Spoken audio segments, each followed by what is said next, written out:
fire in the grate burned low, casting dancing shadows across the worn wooden floorboards of the safe house. Gideon Prewett sat in a creaking armchair, his wand resting across his knee, eyes fixed on the flames as they flickered and popped. Outside, November rain drummed against the windows with persistent fingers, each droplet sliding down the glass like tears the night hadn't yet earned the right to shed. Across the small room, his brother Fabian stood at the kitchen counter, methodically chopping ingredients for a late supper. The rhythmic thunk of knife against cutting board provided a counterpoint to the rain's melody. Steady, reliable, achingly normal. Potatoes, carrots, an onion that made his eyes water. Simple fare for complicated times. "You're doing it wrong," Gideon said, without looking away from the fire. "I'm doing it exactly right," Fabian replied, not pausing in his work.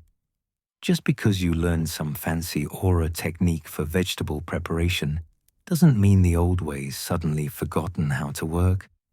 The pieces are uneven. They'll cook at different rates. Then some will be crunchier than others. Adds character." Gideon's lips twitched despite himself. This argument was older than the war, older than their aura training, perhaps as old as the first time their mother had let them help in the kitchen as boys. Fabian had always been the impulsive one, acting on instinct and heart. Gideon planned, calculated, measured twice before cutting once.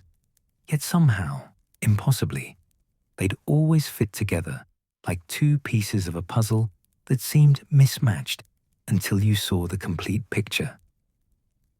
"Molly sent an owl yesterday," Fabian said, his tone carefully casual as he scraped the vegetables into a battered pot. "Said Arthur's been working late again. Something about Muggle artifacts and a rather spectacular incident involving a kettle that wouldn't stop whistling." "Is she well?" Gideon asked, finally turning his attention from the fire.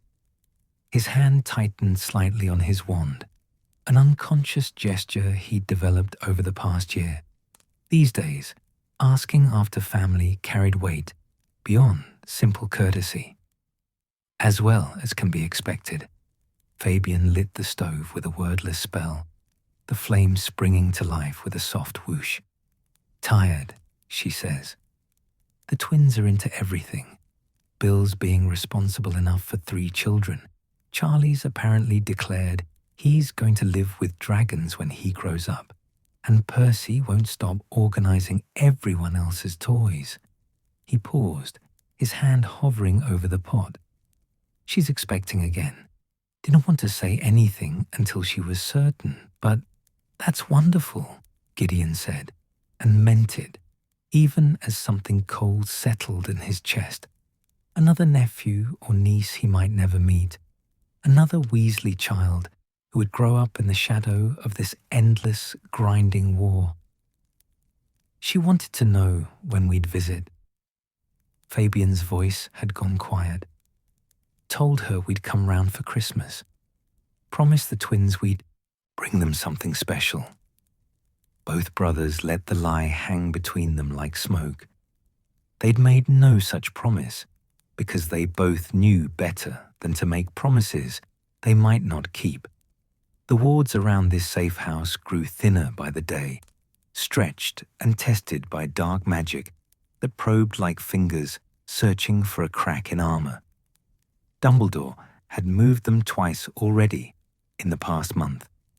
Each new location felt less safe than the last. Gideon rose from his chair, crossing to the window. Through the rain-streaked glass, he could see nothing but darkness and the vague shapes of trees bending in the wind. Somewhere out there, Death Eaters hunted. They'd been getting closer, their attacks more coordinated, their intelligence more accurate. Just last week, the McKinnons had been slaughtered. Every last one of them, from old Marlene to her youngest nephew, barely 6 years old. The house had still been burning when the order arrived. "The wards are holding," he said, more to himself than to Fabian. "For now." "For now," Gideon agreed. He pulled his wand and performed the detection spell again, the third time that hour. Silver light spun from the tip, spreading out like a spider's web to trace the boundaries of their protection. The magic felt solid still, layered and complex in the way only Dumbledore's work could be. But there, at the eastern edge, was that a flicker? A momentary dimming that might have been nothing or might have been everything. "Gid," Fabian's voice pulled him back. "Come eat. Whatever's out there will still be out there after we've had our supper." Sound advice, the kind Moody hammered into every Aura trainee. Stay sharp, stay fed, stay ready. Never let fear eat away at you faster than the enemy could.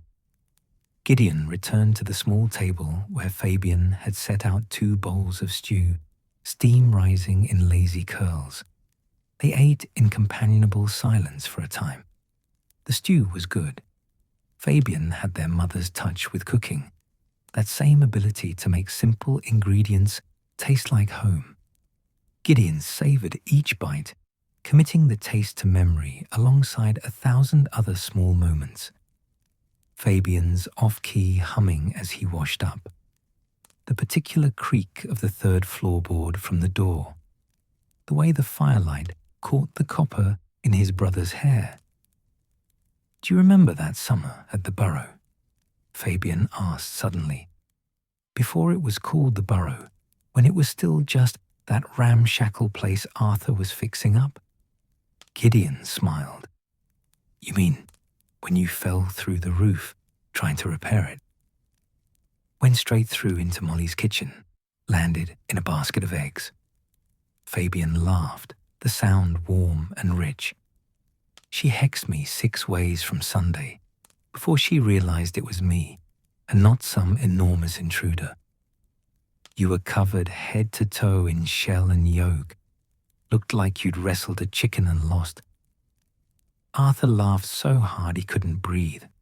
Thought he might actually die." Fabian's expression grew distant, fond. "Simpler times." "Different times," Gideon corrected gently. "Not sure they were ever simple." That was true enough. Even then, whispers had been spreading about a dark wizard gathering followers, about Muggle-borns disappearing, about old pure-blood families speaking of glory and power and the natural order of things. They'd been young enough to think it wouldn't touch them, that someone else would handle it, that the ministry would step in before things got truly bad. They'd been fools. Fabian set down his spoon, his expression suddenly serious. "If something happens—" "Don't," Gideon interrupted. "If something happens," Fabian continued firmly, "you make sure Molly knows we didn't go quiet, that we gave them hell, that we're not having this conversation. We need to have this conversation." Fabian leaned forward, his hazel eyes intense. "We've been dancing around it for weeks now, but you feel it same as I do. The net's closing, Gid. They're getting better at finding us. It's only a matter of time before—" A sharp crack from outside cut him off. Both brothers were on their feet instantly, wands drawn, every sense suddenly sharp and focused. The rain had stopped, Gideon realized. When had the rain stopped? The silence pressed in like a held breath. "That was thunder," Fabian said, but his grip on his wand had tightened. "Maybe." Gideon moved back to the window, scanning the darkness. Nothing moved. No wind stirred the trees. Even the usual sounds of the night, owls calling, small creatures rustling, had gone eerily quiet. "Check the wards. Eastern perimeter." Fabian raised his wand. the detection spell spinning out into the night. For a moment, the silver web held steady. Then, like a string pulled too tight, something snapped. A section of the wards flickered, dimmed, and went dark. The brothers' eyes met across the room. No words were needed. They'd been auras together for 7 years, partners who could read each other's thoughts in the space between heartbeats. Gideon saw his own grim understanding reflected in Fabian's face. "How long do you reckon we have?" Fabian asked quietly. Gideon cast another spell, this one designed to sense approaching magical signatures. The results made his blood run cold. Minutes, maybe less. There are at least... He swallowed hard. At least 5 of them. Maybe more. They're masking their numbers. Right then, Fabian rolled his shoulders, that old pre-battle gesture from their Quidditch days at Hogwarts. "We send word to Dumbledore, set up defensive positions, and prepare to give these bastards the welcome they deserve." "We could run," Gideon said, though he already knew what Fabian's answer would be. "Apparate out. Regroup somewhere else. They've found us 3 times now. They'll find us again." Fabian moved to the fireplace, grabbing a handful of flue powder from the pot on the mantel. "Besides, we run now. They follow. Maybe catch us mid-apparition. Maybe track us back to someone else. Maybe find Molly." He shook his head. "No, this ends here, one way or another." Gideon wanted to argue, wanted to point out the tactical disadvantages of making a stand in an indefensible location against superior numbers. But tactics meant nothing against the simple truth in his brother's eyes. Some fights you chose, others chose you. And when Death Eaters came hunting, you didn't lead them back to the people you loved. "Together then," Gideon said. "Always were, always will be." Fabian threw the powder into the flames, which roared up green and bright. He stuck his head into the fire, his voice echoing strangely as he made contact with Order headquarters. "Prewett's under attack. Send back up." The entire house shuddered. Picture frames rattled against the walls. Dust sifted down from the ceiling. Another ward had fallen, this one closer. Fabian pulled back from the fire, his face grim. Got the message through. Dumbledore's sending help, but they're scattered. Moody's in Scotland. The Longbottoms are investigating something in Wales. So we buy them time. Gideon began casting defensive spells with practiced efficiency, layering protections over the doors and windows, shielding charms, trip hexes, anything that might slow down their attackers for even a few precious seconds. Standard siege defense. You take the front, I'll cover the back. We funnel them where we want them, pick them off as they come through. Just like the training exercises, Fabian said, though they both knew this would be nothing like training. In training, you got to go home at the end. In training, the people trying to kill you were pulling their punches. They worked in efficient silence, years of partnership making words unnecessary. Furniture was moved, creating defensive positions. Certain floorboards were rigged with jinxes. The stairs received special attention. Anyone trying to climb them would find the experience remarkably unpleasant.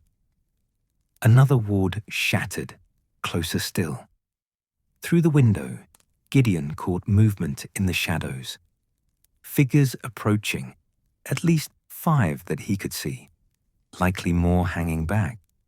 They moved with the careful coordination of experienced fighters, not the wild enthusiasm of new recruits drunk on power. Professionals, he muttered. They sent professionals. We're professionals too, Fabian replied, taking up position near the front door. and we're fighting for something real. That counts for more than they know. The house groaned as the final outer ward collapsed. For a moment, everything went still. Gideon could hear his own heartbeat, loud and steady. Could hear Fabian's breathing, just slightly faster than normal. Could feel the weight of his wand in his hand, familiar and true. This was it then. The moment all their training had been building toward. The moment when they chose to stand or fall, to fight or flee, to prove what Prewett really meant. Outside, a voice called out, cold and mocking. Gideon and Fabian Prewett, the dark, Lord knows you're in there. Come out quietly, and your deaths will be quick. Force our hand, and you'll beg for mercy before the end. Fabian looked at Gideon. Gideon looked at Fabian. And then, impossibly, they both grinned. Well, Fabian said, since you asked so nicely. He raised his wand and blew the front door clean off its hinges. The war had come to their doorstep. The Prewett brothers went out to meet it. The explosion of the front door sent splinters of wood flying into the night like wooden shrapnel. Fabian's shield charm caught the worst of the retaliatory curses that came screaming back through the opening, green and purple light painting the walls in sickly hues. The Death Eaters had expected cowering prey. What they got instead was a declaration of war. "Incendio!" Fabian roared, sending a stream of fire through the doorway. It wasn't meant to hit anyone. The attackers would expect that and shield accordingly. Instead, the flames caught on the dry wood of the porch, the dead leaves scattered across the threshold, creating a wall of heat and light that forced their enemies back and temporarily blinded anyone watching from the darkness. Gideon was already moving, his strategic mind 3 steps ahead. The fire gave them seconds at most, but seconds were enough. He conjured a series of razor-sharp obstacles across the doorway, invisible until you walked into them. Then he turned his attention to the windows, reinforcing them with a spell that would turn the glass to acid if shattered from outside. "How many did you see?" he called to Fabian, who had taken cover behind the overturned kitchen table. "5 for certain, maybe 7. Hard to tell with the masks and cloaks." Fabian sent a cutting curse through the wall itself, aiming for where he'd last seen movement. A scream from outside suggested he'd hit something. "They're spreading out, trying to surround us." "Let them." Gideon moved to the back door, his wand tracing rapid patterns in the air. "We want them divided, easier to handle in smaller groups than all at once." A blast of dark magic struck the eastern wall, and the entire house shuddered. Not a curse aimed at them, but something worse. A spell designed to tear down the very structure of their shelter. Gideon felt it through his boots, the way the foundations groaned under the assault. "They're not playing around," he said grimly. That was professional combat magic, ministry level or close to it. "So they've recruited auras." Fabian's voice was tight, with barely controlled anger. "Or ex-auras, at least. Traitors who turned their training against everything they swore to protect." Another impact, this time on the western wall. The house groaned again, dust raining from the ceiling. They were being methodical about it, Gideon realized, weakening the structure, trying to bring the whole thing down on their heads. It was sound strategy. Why risk a straight fight when you could simply bury your enemies? "We need to move," Gideon said. "Get to higher ground before they collapse this place." "The bedroom," Fabian agreed. "Better sight lines, harder for them to rush us all at once." They moved together, backs nearly touching as they navigated the narrow stairs. Gideon kept his wand trained behind them, while Fabian covered the upward approach. The enchanted stairs did their work beautifully. 3 Death Eaters who tried to follow found themselves stuck fast. Their boots adhered to the wood with the tenacity of devil's snare. Their cursing followed the brothers up to the 2nd floor. The bedroom was small and sparse, with windows facing 3 directions. Perfect for defense, terrible for escape. Gideon immediately began reinforcing the doorway, while Fabian checked each window, his expression growing darker with each assessment. 8 of them now, Fabian reported. 2 at the front, 3 circling to the back, and 3 more just standing in the tree line. Watching, waiting. For what? For us to make a mistake, or for reinforcements? Fabian's jaw clenched. Or maybe just enjoying the show. Some of these bastards get off on this sort of thing. A cold wind suddenly whipped through the room, making the curtains billow wildly. But the windows were closed. Gideon felt the hair on the back of his neck stand up as he recognized the sensation. Someone was apparating nearby, trying to bypass their defenses by materializing directly inside the house. "Down!" he shouted, diving behind the bed and pulling Fabian with him. The air split with a crack like thunder. A Death Eater appeared in the center of the room, wand already raised.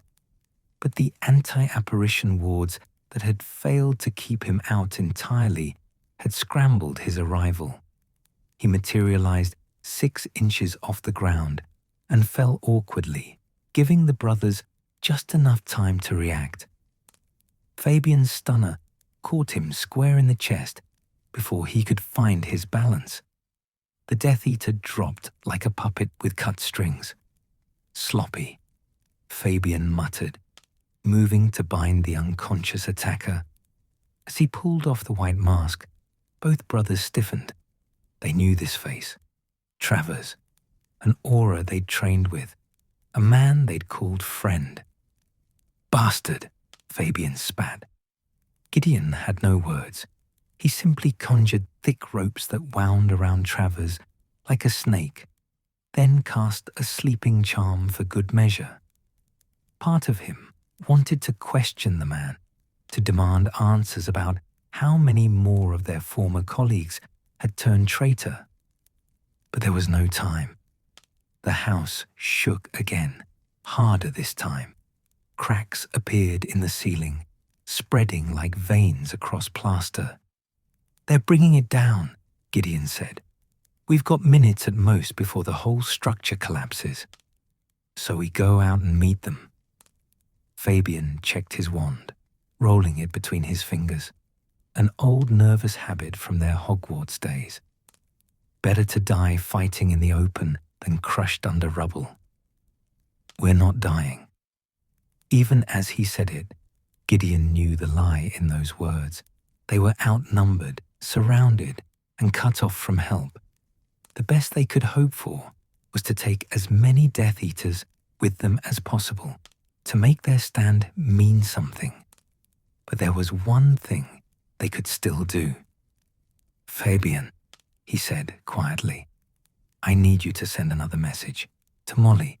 Tell her yourself when we see her next." Fabian interrupted, but his voice lacked conviction. "Tell her we love her. Tell her Arthur's a good man and she picked well. Tell her to name the baby after someone who matters, not after us. We're not heroes. We're just doing what needs doing." The words tumbled out faster now, urgent. Tell her the twins will be brilliant, that Bill's going to make her proud, that Charlie will get his dragon someday. Tell her Percy needs to learn that being right isn't the same as being kind. Tell her, Gid. Fabian's hand gripped his shoulder, hard. She knows all that. She's always known. Another blast rocked the house. The northern wall buckled, and cold night air rushed in through the gap. They could hear voices now, Death Eaters calling to each other with the casual cruelty of hunters closing in on wounded prey.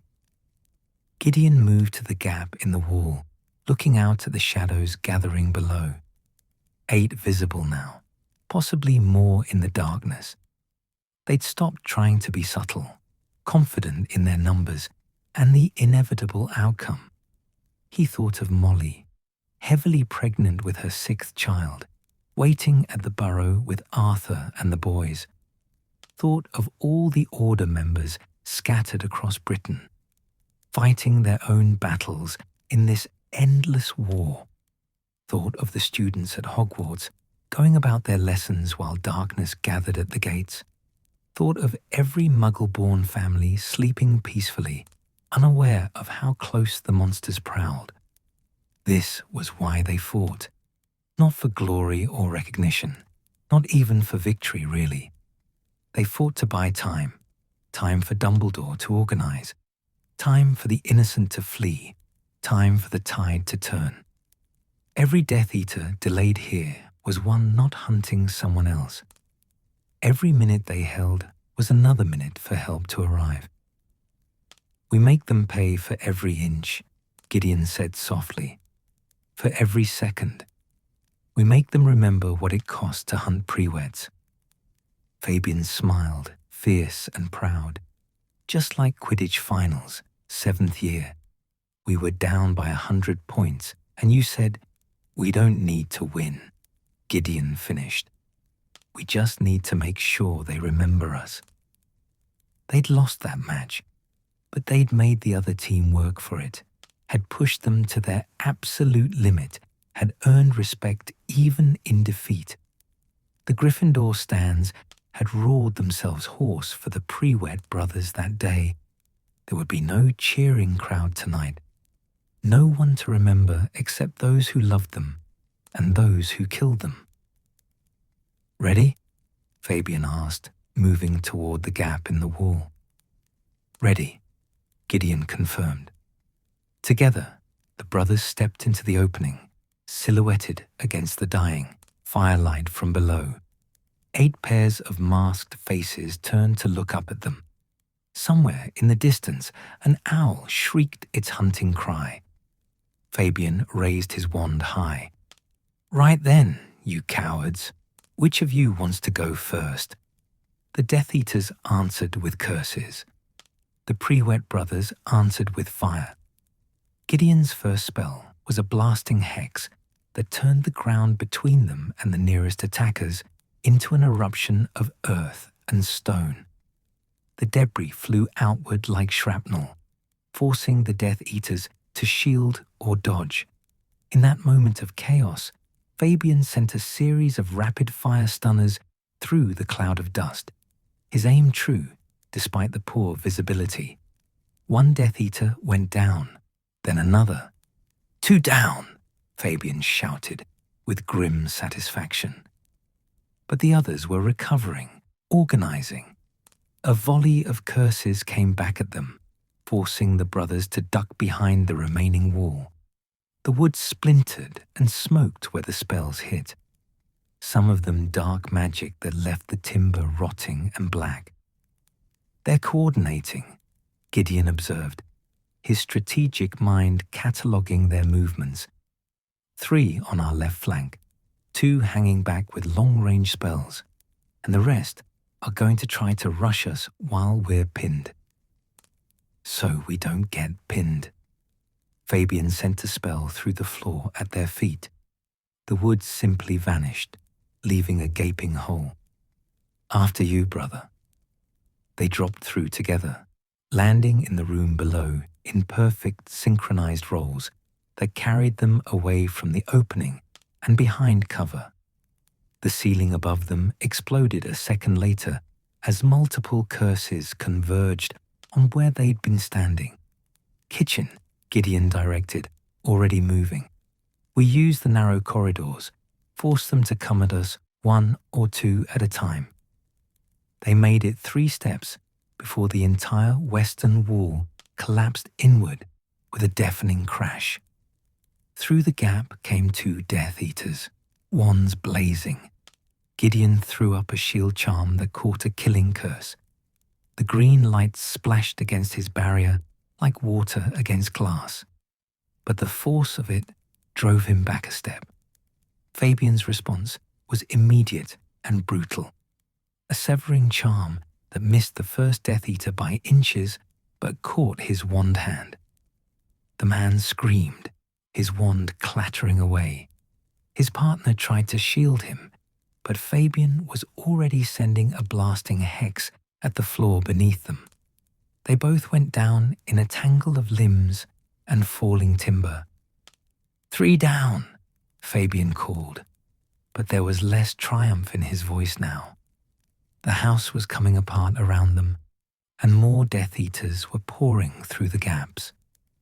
Gideon sent a series of defensive charms backward as they retreated toward the kitchen, anything to slow their pursuers. Trip jinxes, sticking charms, even a particularly nasty hex that turned the floorboards as slippery as ice.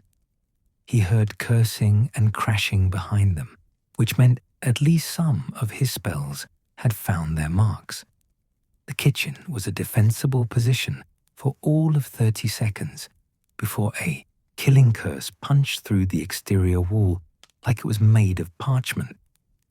The green light missed Gideon's head by less than an inch, close enough that he felt the cold void of it passing.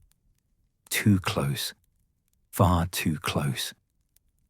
"They're everywhere," Fabian said, his breathing getting heavier. Not from fear, never from fear, but from the sheer expenditure of magic. Sustained combat drained you faster than anything else, especially when you were casting shield charms powerful enough to stop killing curses. "Then we thin them out." Gideon grabbed his brother's arm. "The front yard, open ground, no cover for them or us. We make our stand there." It was tactical suicide, and they both knew it. But dying in this collapsing house would accomplish nothing. At least in the open, they could take more of the bastards with them. They burst through what remained of the front door, emerging into the night with wands blazing. 4 Death Eaters stood between them and the tree line, clearly not expecting the sudden aggressive charge. Surprise was a weapon too, and the brothers wielded it expertly. Gideon's stunner dropped 1. Fabian's cutting curse sent another sprawling. The remaining 2 fell back, throwing up shields and calling for support. "Stand and fight!" Fabian roared at them, his voice carrying across the clearing. "Or are you only brave when you're burning families in their sleep?" The Death Eaters' response was to summon more of their fellows, shadows detached from the tree line. Not 8 anymore, but 10, 12, 15. Too many. Far too many. Gideon felt something cold and certain settle in his chest. This was the end then. Not tonight, but soon. Maybe minutes. Maybe an hour if they fought smart. But the ending was written now, inevitable as sunrise. He looked at Fabian, finding his brother already looking back at him. In that moment, everything they needed to say passed between them without words. All the years of brotherhood, all the shared laughter and sorrow, all the trust built through 1,000 small moments. It was all there in that look. Fabian nodded once. Gideon nodded back. Together, the Prewett brothers raised their wands and prepared to make the Death Eaters pay dearly for their victory. The true battle was about to begin. The clearing erupted into chaos. 15 wands against 2.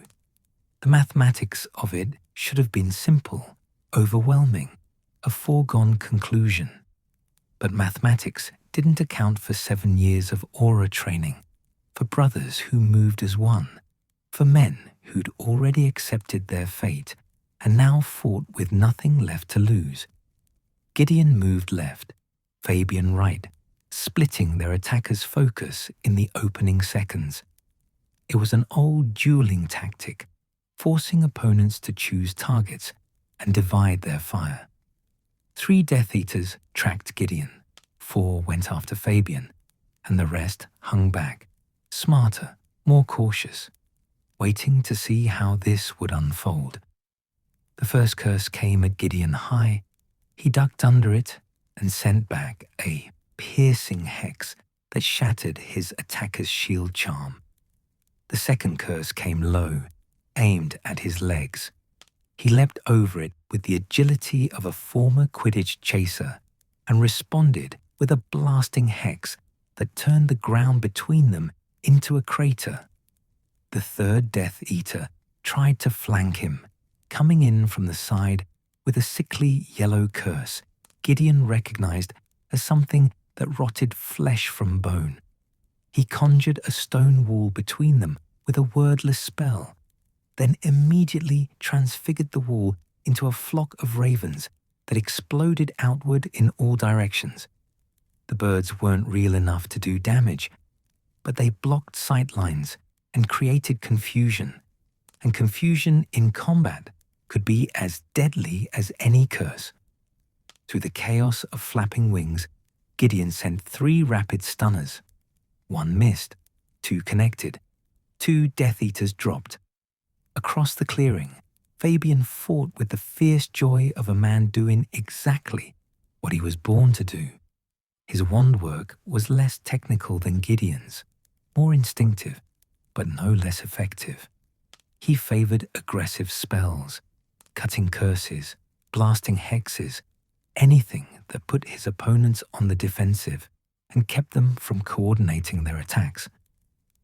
A Death Eater sent a killing curse at his chest. Fabian twisted aside, letting it pass so close his robe smoked, and returned fire with a bone-breaking hex. The Death Eater's shield held, but barely. Fabian pressed his advantage, sending spell after spell hammering against those defenses until something had to give. It was the Death Eater's nerve that broke first. He fell back, and Fabian surged forward. Too far, Gideon's tactical mind noted with alarm. Too aggressive. But before he could call out a warning, another Death Eater appeared behind Fabian, wand raised for a killing blow. Fabian! Gideon's voice cracked across the clearing, but Fabian had already sensed the danger.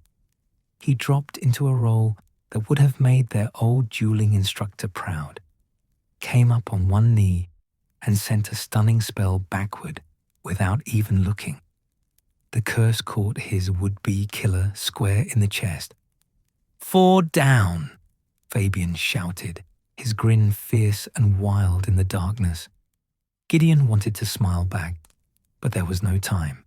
A purple curse was spiraling toward his brother's unguarded back, and Fabian hadn't seen it yet.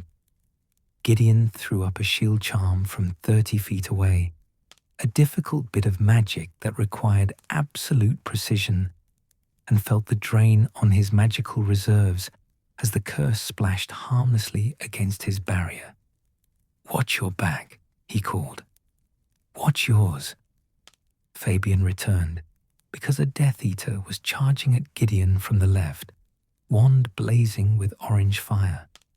The brothers moved like they were dancing, an old, familiar dance learned in the Aura training yards and perfected through countless battles. Gideon covered Fabian's left side. Fabian covered Gideon's right. Where one advanced, the other provided supporting fire. Where one stumbled, the other was there to cover the gap. They fought not as 2 individuals, but as a single unit with twice the capability. Another Death Eater went down to Gideon's precisely aimed cutting curse. Another fell to Fabian's bone-shattering hex. The tide was turning. Impossibly, incredibly, they were winning. But the remaining Death Eaters were adapting, learning. They stopped charging in recklessly and began working together, coordinating their attacks in teams of 2 or 3. One would shield while another cursed. One would provide covering fire while another tried to flank. These were trained fighters, not the wild amateur Death Eaters the Order sometimes encountered. "They're getting organized," Gideon said, his breath coming faster now. Sweat ran down his face despite the November chill. "Then we disorganize them." Fabian sent a series of cutting curses in a wide arc, forcing the Death Eaters to break formation and scramble for cover. Remember Prague? Gideon did remember Prague. A mission gone wrong, surrounded by dark wizards in a warehouse, with no backup and no way out. They'd survived by being more unpredictable than their enemies, by refusing to fight the way anyone expected. Prague it is, he agreed. What followed was controlled chaos. The brothers abandoned all standard dueling doctrine and began casting wildly, not random spells, but unexpected ones. Gideon transfigured loose stones into snakes that weren't real, but looked real enough to make opponents waste time casting counter charms. Fabian conjured blinding light that left the Death Eaters seeing spots. Gideon created phantom sounds, footsteps, voices, the crack of apparition that made their enemies jump at shadows. And through it all, they kept up a steady barrage of actual offensive spells, making it impossible for the Death Eaters to distinguish real threats from false ones. It shouldn't have worked. By all rights, they should have been overwhelmed in the first minute. But confusion was its own kind of weapon, and fear could make even trained fighters hesitate at crucial moments. Another Death Eater fell to Fabian's stunner. Another went down when Gideon's blasting hex sent him flying into a tree trunk hard enough to crack wood. 7 down, they shouted together, and for a moment, just one shining moment, they let themselves believe they might actually survive this. Then 10 more Death Eaters emerged from the tree line. The reinforcements came with fresh energy and renewed purpose. They spread out immediately, creating a loose semicircle that gave them crossing fields of fire and eliminated any easy escape route. These ones were even more professional than the first wave. They cast silently, moved with military precision, and showed no fear. Gideon's heart sank, but his wand never wavered. "New plan," he said quietly. "Let me guess," Fabian replied, moving to stand back to back with his brother. "Die well, die very well."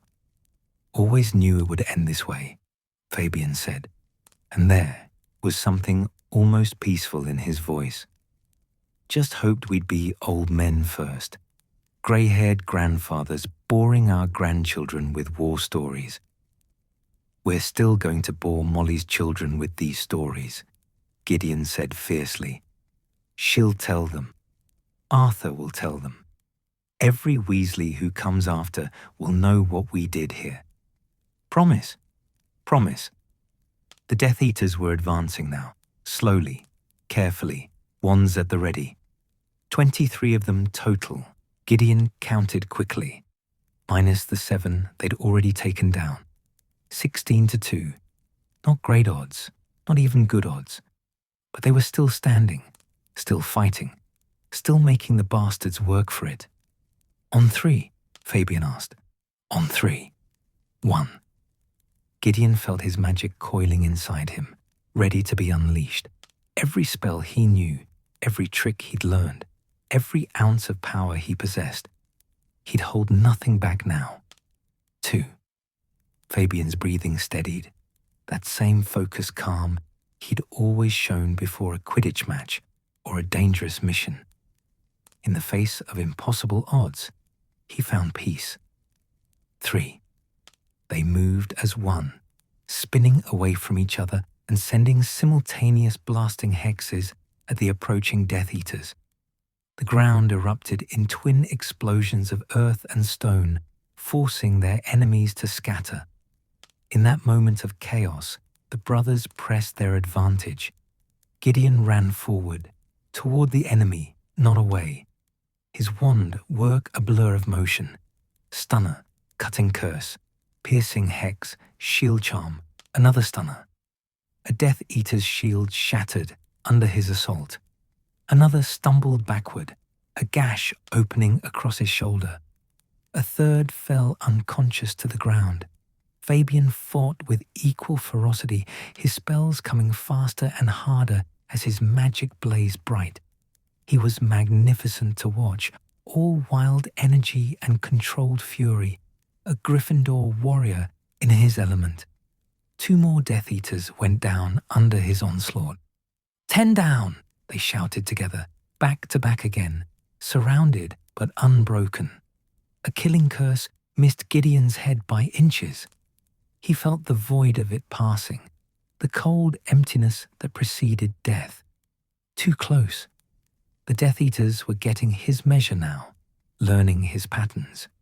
He varied his movements, becoming more unpredictable. Duck, weave, roll, strike.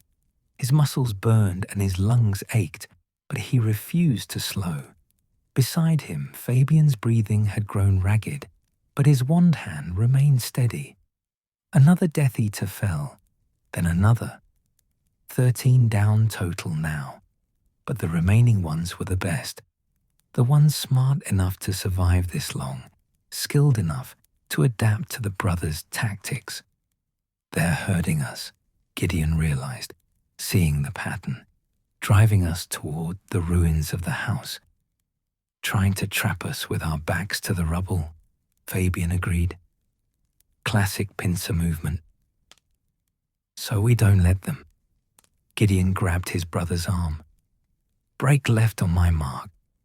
We split their formation, take down the stragglers. You always did love a good flanking maneuver. Learned from the best. Their old dueling instructor had been adamant. Never let the enemy dictate the battle. Always, always keep the initiative. Mark! They exploded into motion. Fabian left and Gideon right, each targeting the Death Eaters on the edges of the formation.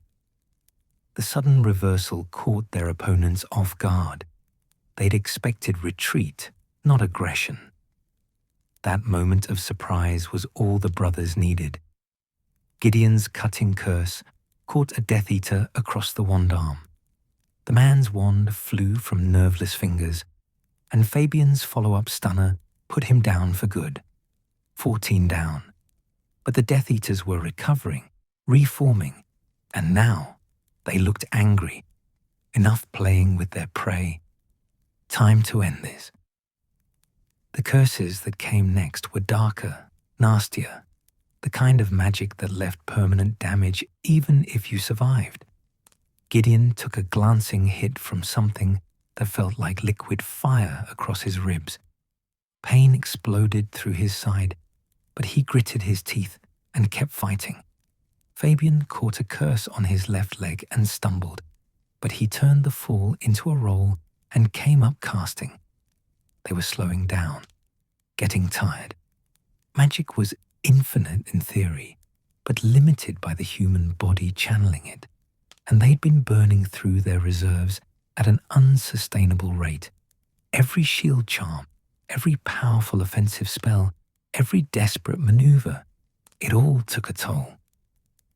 How you holding up? Gideon gasped, pressing his hand to his injured ribs. Been better, Fabian admitted, favoring his wounded leg. Been worse too. Remember that time in Belfast? You mean when you thought it would be a brilliant idea to infiltrate a dark wizard gathering without backup?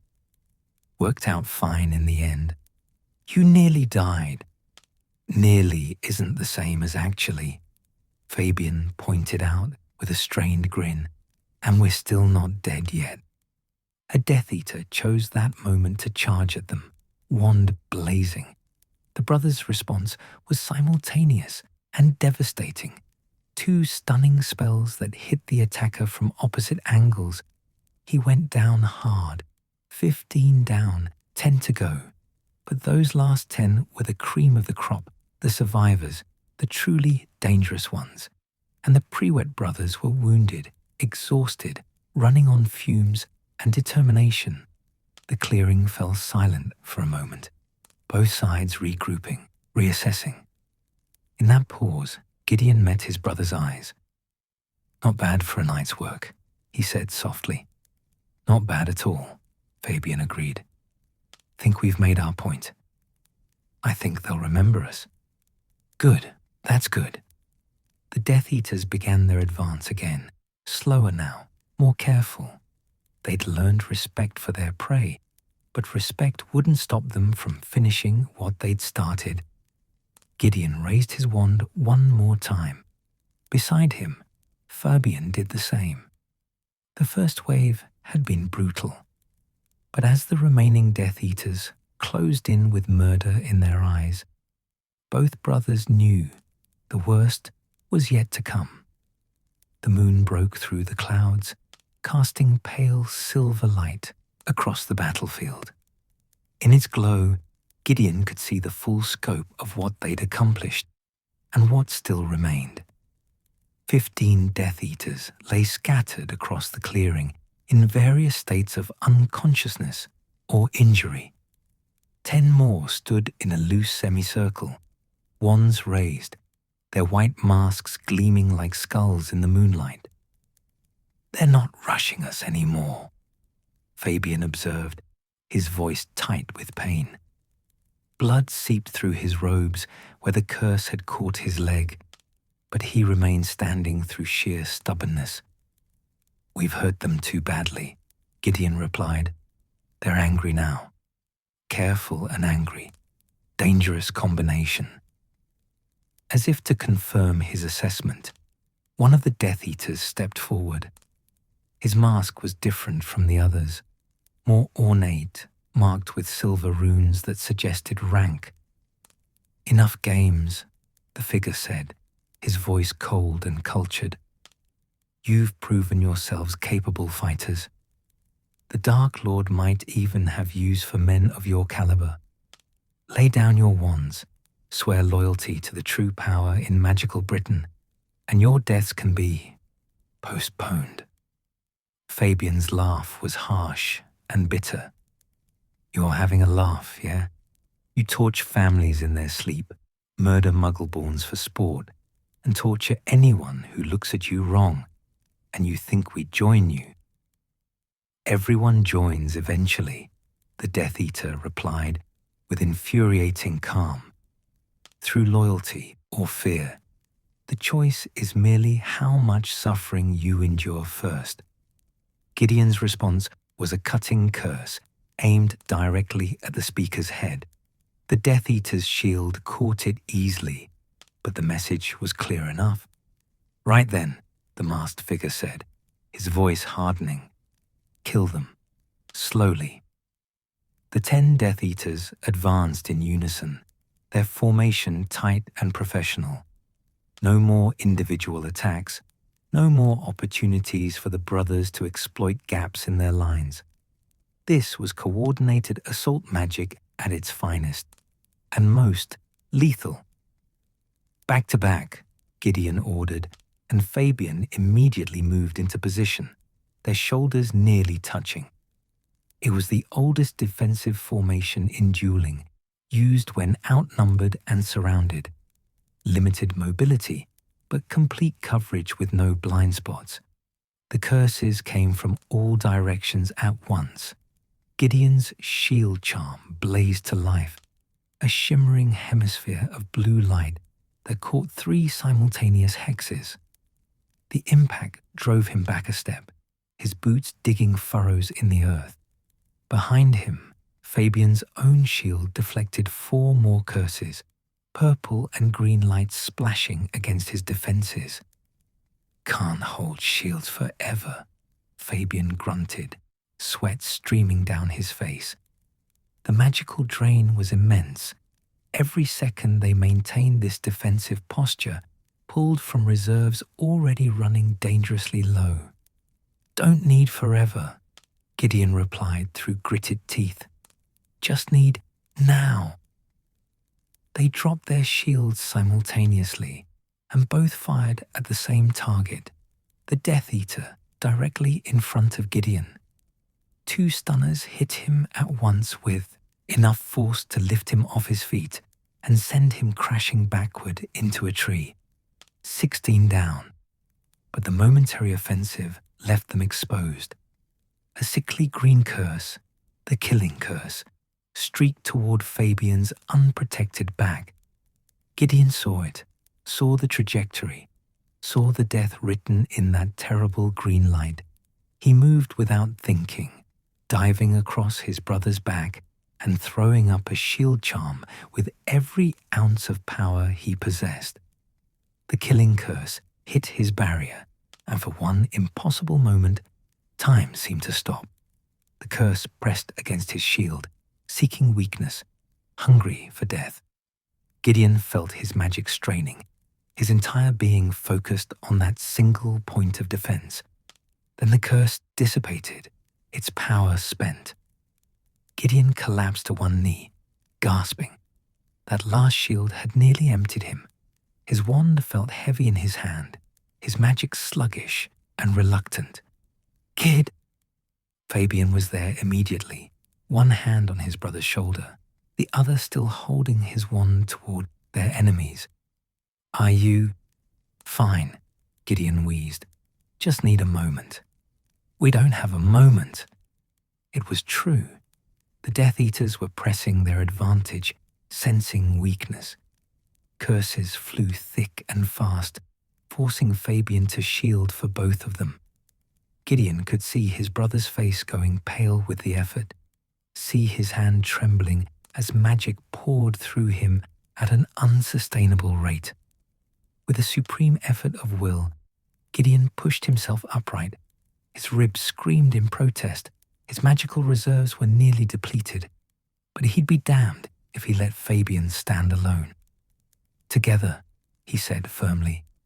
"Together," Fabian agreed, relief evident in his voice. They fought side by side now, not back to back. It was a more aggressive stance, more dangerous, but it allowed them to combine their efforts more effectively. Where Gideon's precision picked apart shields and defenses, Fabian's raw power hammered through whatever remained. Where Fabian's aggressive style left him overextended, Gideon's protective instincts covered the gaps. They'd fought like this 100 times before, in training, in real battles, in the desperate skirmishes that had defined the past year of war. They knew each other's rhythms, like they knew their own heartbeats, could anticipate each other's moves before they happened. Another Death Eater fell to their combined assault, 17 down, 8 to go. But those remaining 8 were the best of the best, and they were done underestimating the Prewett brothers. They began casting in coordinated waves. 3 would attack while 5 provided covering fire and defensive shields. Then the roles would rotate, giving those who'd attack time to recover while keeping constant pressure on their targets. It was textbook combat magic, straight from the Aura training manual. Gideon recognized it because he'd taught this exact technique to younger recruits. Seeing it used against him now was bitterly ironic. "They're boxers, we're brawlers," Fabian said, reading his brother's thoughts as easily as ever. "They fight by the book. So we tear out the pages." Gideon sent a blasting hex into the ground between them and their attackers. The resulting explosion threw up a cloud of dirt and debris that temporarily blinded the Death Eaters. In that moment of obscured vision, the brothers moved, not away from their enemies, but directly toward them, exactly the opposite of what the Death Eaters expected. They burst through the cloud of dust with wands blazing, catching two of their opponents completely off guard. Both Death Eaters went down in rapid succession. 19 down. 6 to go. "Prewett!" Fabian roared, his voice carrying across the clearing with fierce pride. It was their old Quidditch war cry, shouted from the pitch at Hogwarts, and hearing it now, here, in this desperate battle, sent a surge of something through Gideon. Not hope exactly, something fiercer, something that burned like wildfire and refused to be extinguished. The remaining Death Eaters hesitated. They'd come here expecting to overwhelm two men through sheer numbers.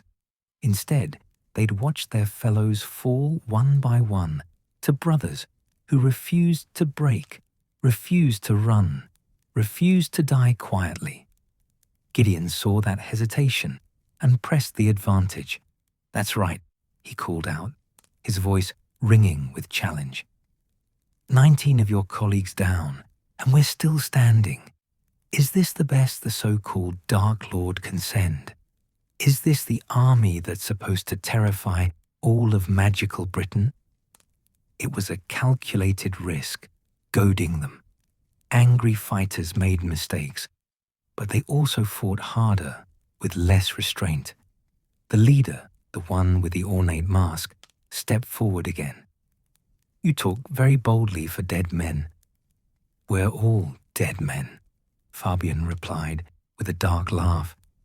"The only question is what we do with the time we have. We choose to take as many of you bastards with us as possible. So be it." The final assault began with a fury that dwarfed everything before it.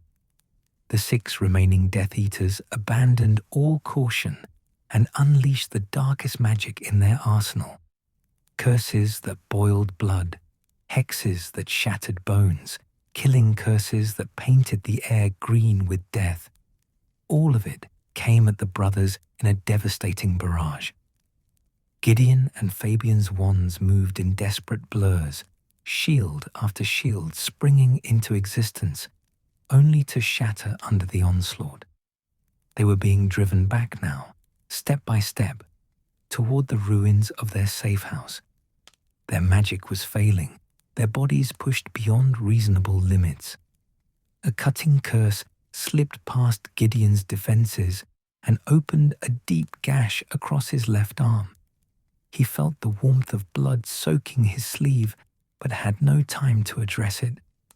Fabian took another hit to his already injured leg and nearly went down, catching himself on Gideon's shoulder at the last moment. "Can't keep this up," Fabian gasped. "Need to change the game." "Ideas?" Gideon deflected another curse, but barely. His shield was weakening with each impact. "That thing we talked about, after the McKinnon massacre, the emergency option." Gideon's blood ran cold.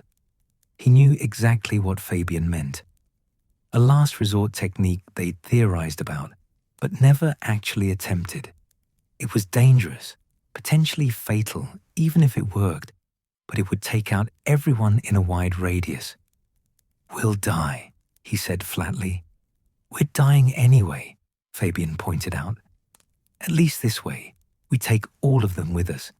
Make it mean something." Gideon looked at his brother, really looked at him. Fabian's face was pale with blood loss and magical exhaustion, his robes torn and singed, his left leg barely supporting his weight. But his eyes were bright with fierce determination, and his wand hand remained steady. They could run, try to apparate away, flee to fight another day. But the Death Eaters would only hunt them down again, and next time there might be 30 instead of 25.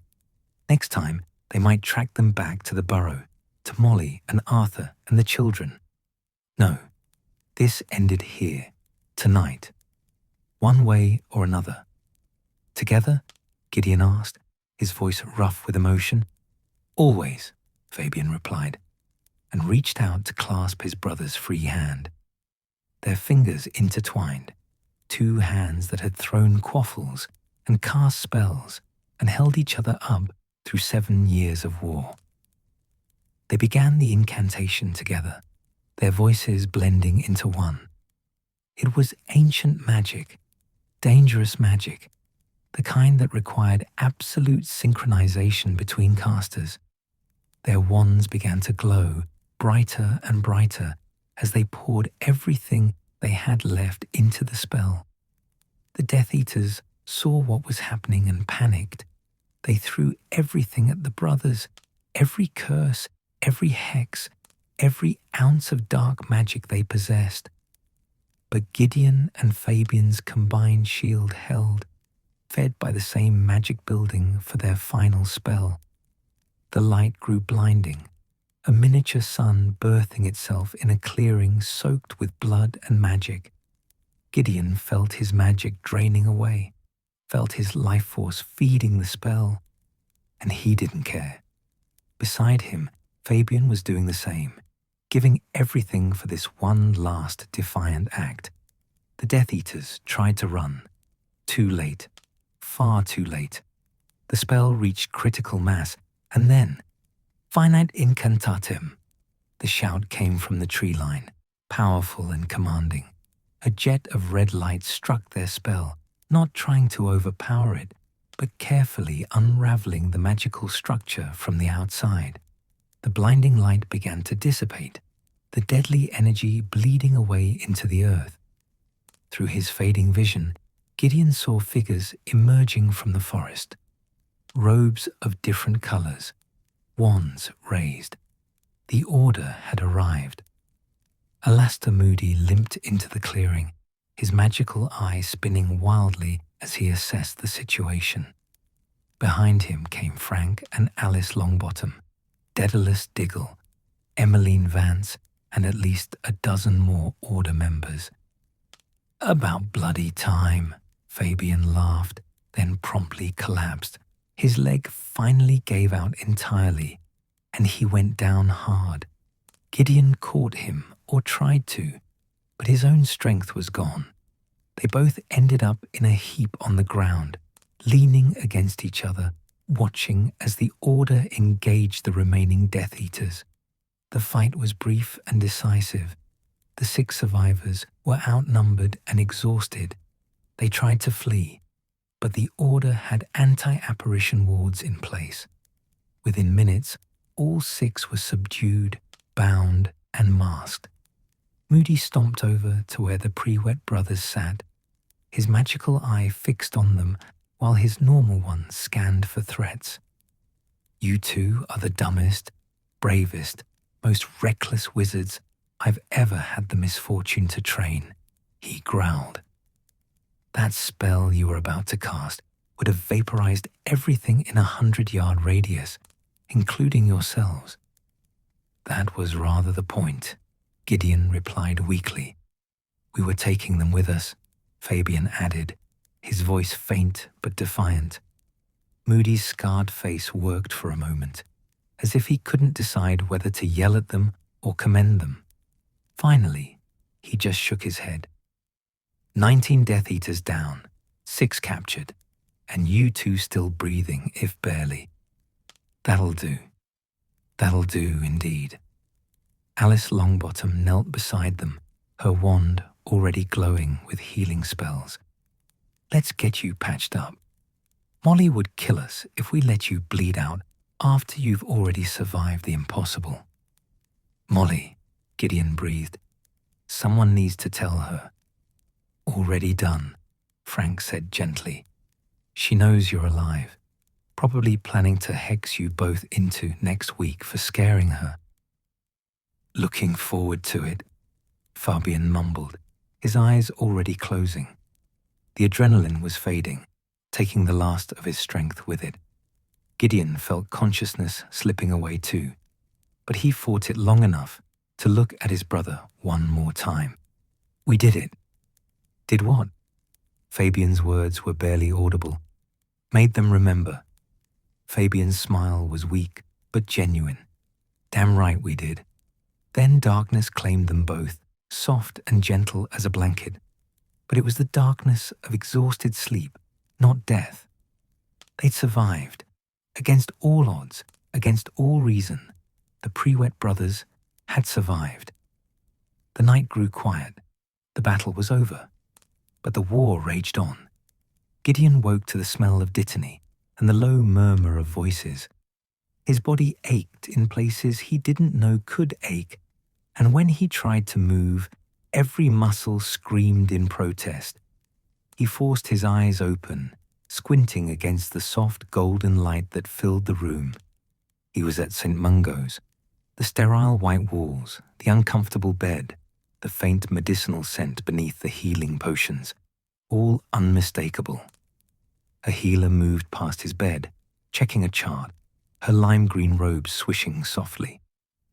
"Fabian," he croaked, his throat raw. The healer turned, her expression immediately shifting to professional concern, mixed with what looked like awe. "Mr. Prewett, you're awake. That's good. Better than we expected, actually. You've been unconscious for nearly 18 hours. "My brother," Gideon insisted, trying to sit up and immediately regretting it. Pain lanced through his ribs like knives. "Easy now." The healer moved to his side, pressing him back down with surprisingly firm hands. "Your brother is in the next bed over, alive, stable, and being as difficult a patient as you're about to be, I suspect." Gideon turned his head, slowly, carefully, and felt relief wash through him like cool water. Fabian lay in the bed beside his, propped up on pillows, his left leg heavily bandaged and suspended in some kind of magical traction. His eyes were closed, but his chest rose and fell with steady breaths. "He's sleeping," the healer said softly. "Or pretending to. With the amount of pepper-up potion we've poured into him, I doubt he's actually resting." She raised her voice slightly. "Isn't that right, Mr. Prewett?" Fabian's eyes cracked open, and a weak grin spread across his pale face. "Caught me. Can't a man enjoy some peace and quiet without healers pestering him?" "Not when that man nearly got himself killed," the healer replied tartly, but there was warmth in her voice. "Both of you are extraordinarily lucky. The curse damage alone should have—" She stopped, seeming to reconsider her words. "Well, you're here. That's what matters."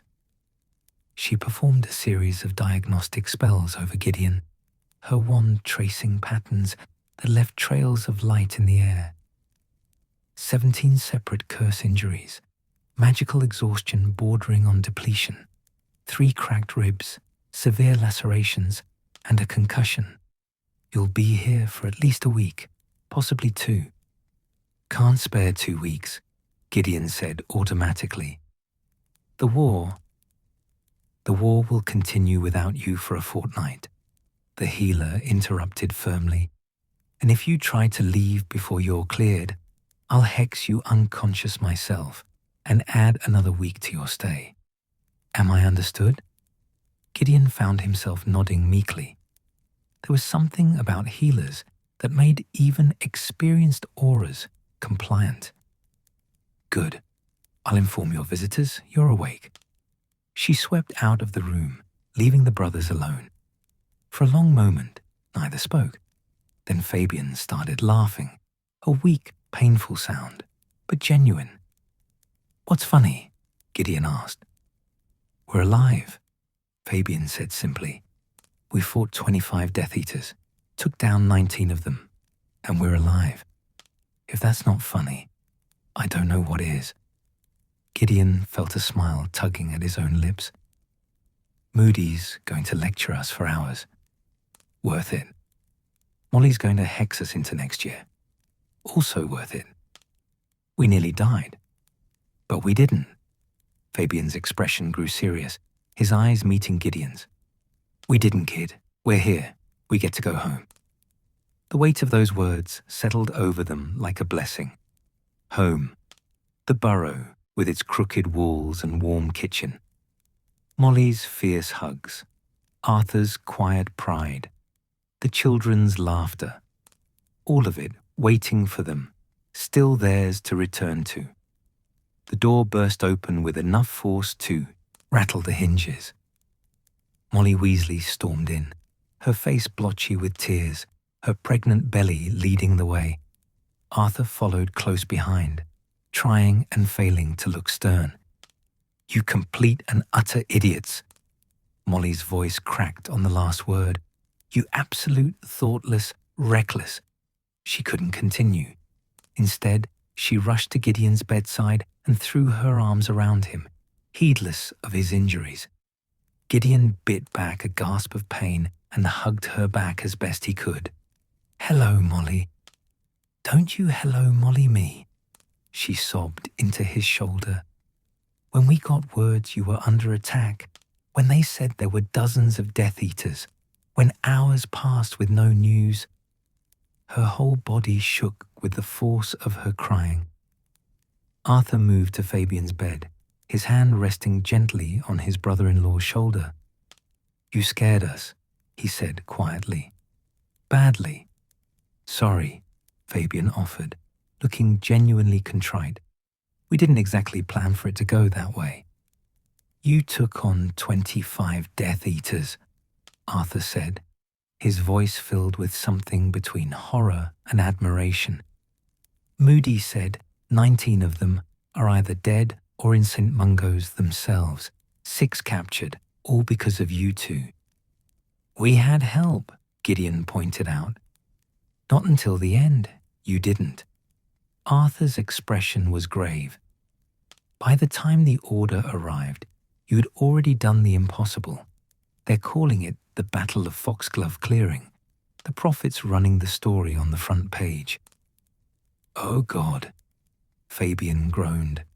"Please tell me they didn't use that awful photo from our Aura graduation." Despite everything, Molly laughed, a watery, hiccuping sound. She pulled back from Gideon, wiping her eyes with the back of her hand. "They used your official ministry photos, actually. You both look very serious and professional." "Boring, you mean," Fabian said. "Respectable," Molly corrected. She moved to her other brother's bedside, taking his hand in both of hers. "You're heroes, real heroes. Do you understand that?" "We're not heroes," Gideon said quietly. "We just did what needed doing."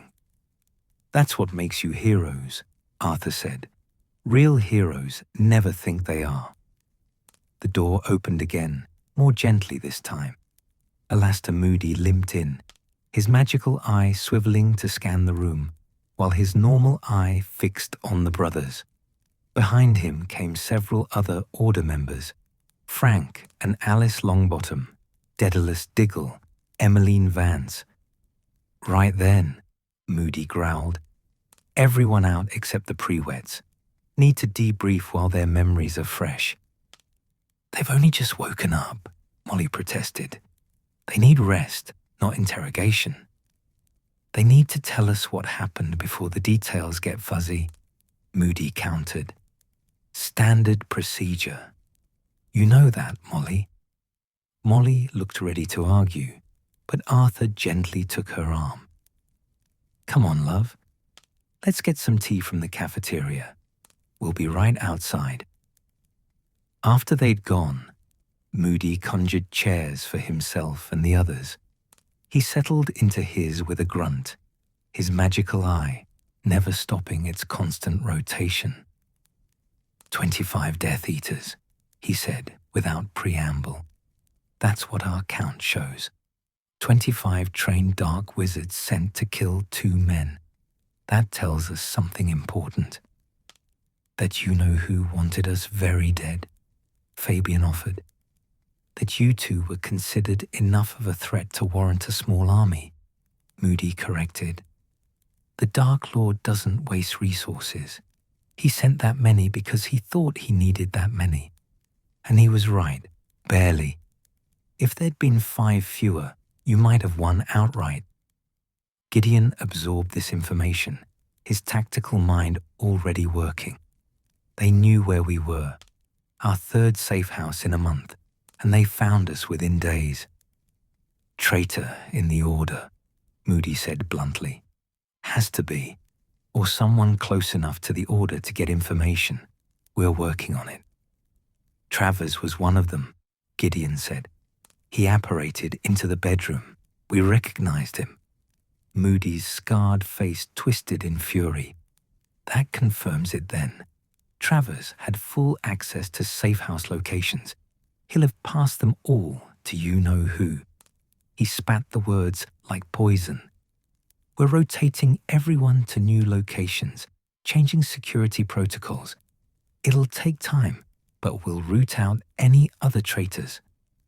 How many did we kill? Fabian asked quietly. Alice Longbottom leaned forward. 5 confirmed dead, 14 in St. Mungo's with various injuries, 3 of whom probably won't survive. 6 captured, though none of them are talking yet. She paused. You two did more damage to Voldemort's forces in one night than the rest of us have managed in months. At what cost? Gideon gestured to his bandaged body. We can barely move. We'll be out of commission for weeks. That's 2 less Auras fighting. That's 2 Auras who live to fight again, Frank said firmly. Do you know how rare that is? How many good people we've lost because they stood alone, because they couldn't hold long enough for backup? His voice roughened with emotion. You held, you survived. That matters. Moody shifted in his chair. Now tell me exactly what happened. Start from when you first noticed something wrong. Over the next hour, the brothers recounted the battle in as much detail as they could remember. Moody interrupted occasionally with tactical questions. Alice took notes. Frank and the others listened in grim silence, their expressions growing more shocked as the full scope of the fight became clear. You were casting the burning radius spell, Moody said when they reached that part. You would have taken out everything, yourselves, the Death Eaters, probably half the forest. That's not regulation aura magic. It's not regulation anything, Gideon admitted. We theorized about it after the McKinnons. Thought if we ever got cornered with no hope of escape, at least we could make our deaths count. Reckless, Moody growled. Effective, Fabian countered. Recklessly effective, the worst kind. But there was something that might have been approval in Moody's gruff voice. You're lucky I got there when I did. That spell would have left craters. How did you know to come? Gideon asked. Fabian got a message through, but you said everyone was scattered. We were, Emmeline Vance spoke up for the first time. But Alastair had a hunch, said the safe house locations were compromised, said we needed to check on everyone immediately. He apparated directly to your location instead of trying to send a message. Moody shrugged. Constant vigilance. My hunches have kept me alive this long. Your hunch saved our lives, Fabian said seriously. Thank you. Don't thank me yet, Moody replied. You've got a long recovery ahead, and then you're due for the most boring assignment I can think of. Desk work, both of you. Until I'm satisfied, you won't get yourselves killed through sheer stubborn heroics. Alastair, Alice said gently. They deserve to stay alive long enough to see the end of this war, Moody interrupted. And that means not putting them back in the field until they're ready, really ready, not just good enough to cast spells ready. He fixed both brothers with his normal eye. You're valuable assets. The Order can't afford to lose you because you rushed back too soon. Understood? Gideon wanted to argue, but Moody was right. They'd pushed themselves to the absolute limit and beyond. One more battle like that, one more desperate stand, and they might not be lucky enough to survive. Understood, he said quietly. Beside him, Fabian nodded agreement. Good.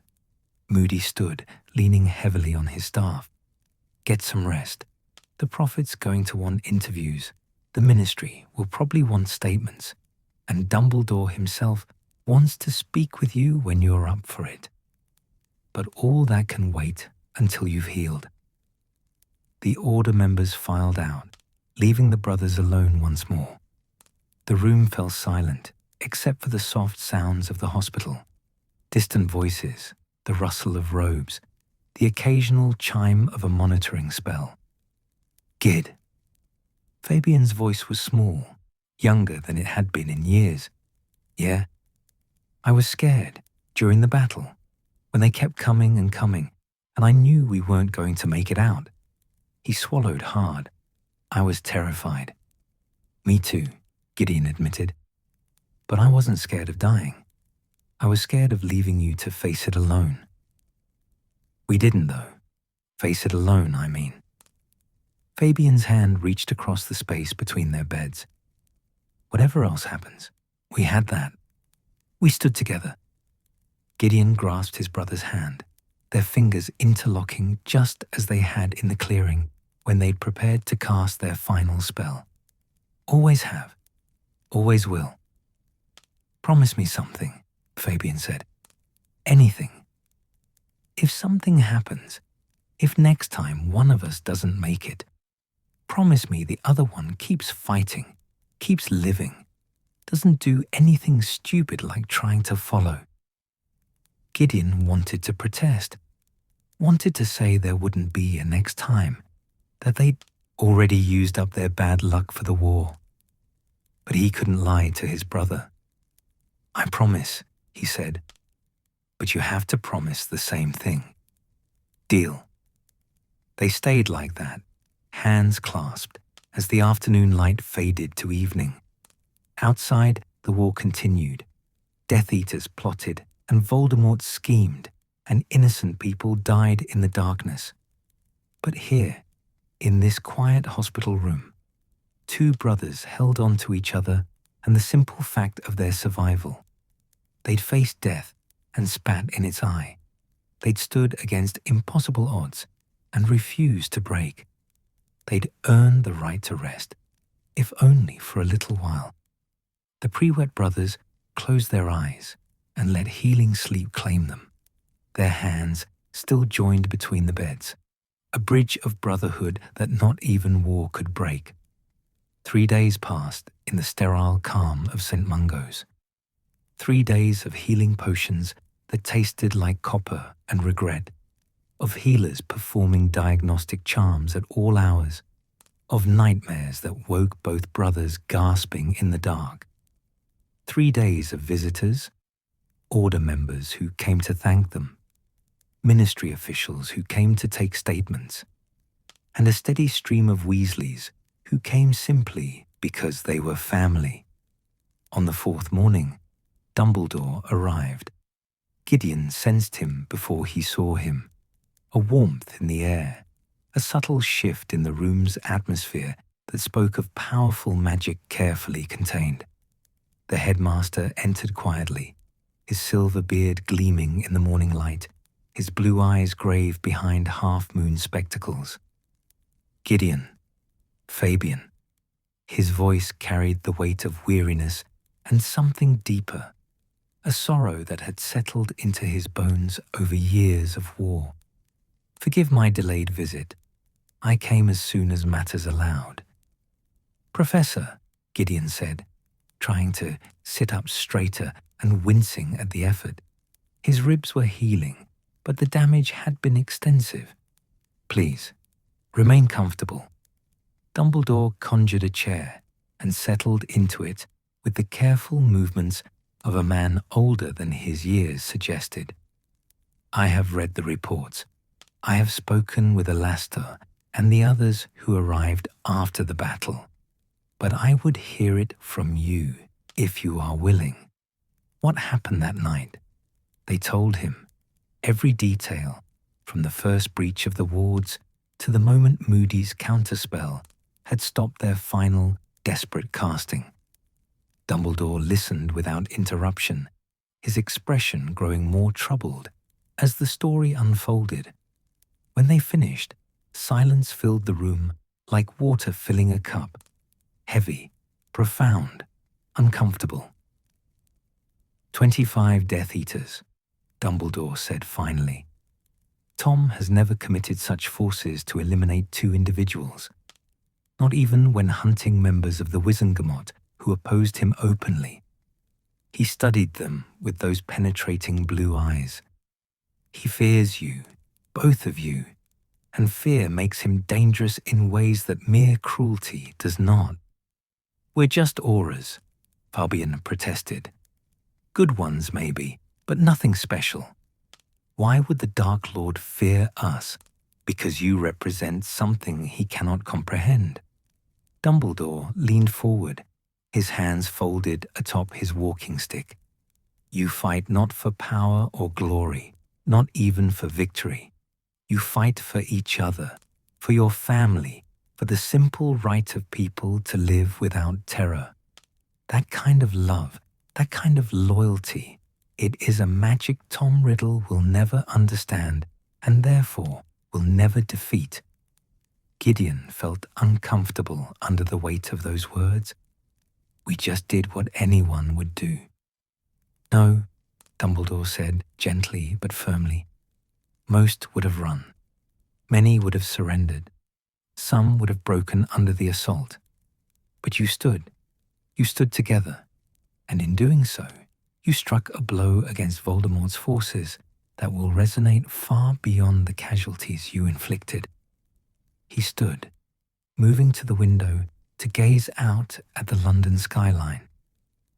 The Death Eaters, who survived, those captured, those who fled, they will carry the story back to their master.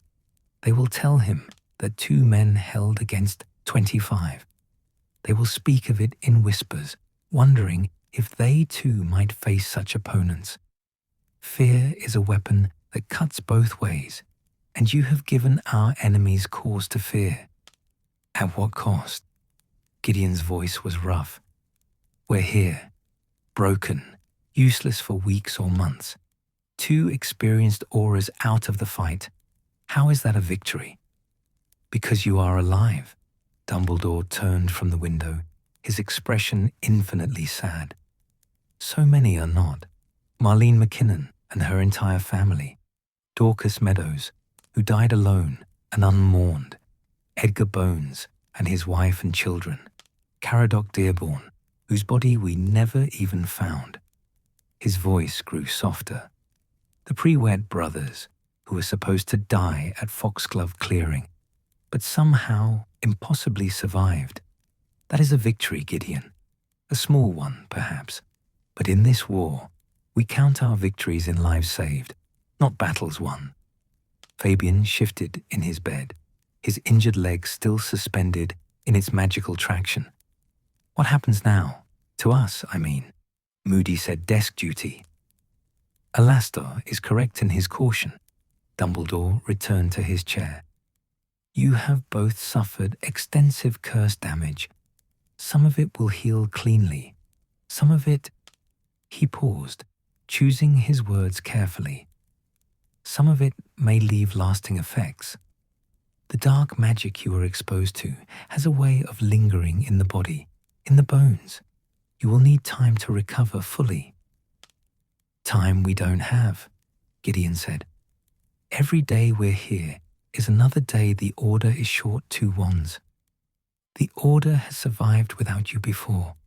It will survive a few more weeks. Dumbledore's voice carried gentle reproach. Heroism is not measured in hours fought, Gideon. Sometimes the bravest thing one can do is rest, heal, and trust others to carry the burden for a time. That's not... Gideon stopped, swallowing his frustration. I'm sorry, Professor. You're right. It's just difficult.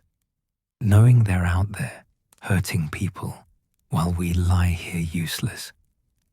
You are not useless. Dumbledore stood again, preparing to leave. You have reminded us all why we fight. You have shown that courage and brotherhood can stand against the darkness, even when overwhelmed. You have given hope to those who had begun to lose it. He moved toward the door, then paused.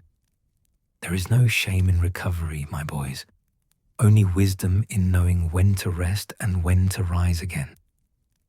After he'd gone, the brothers sat in contemplative silence.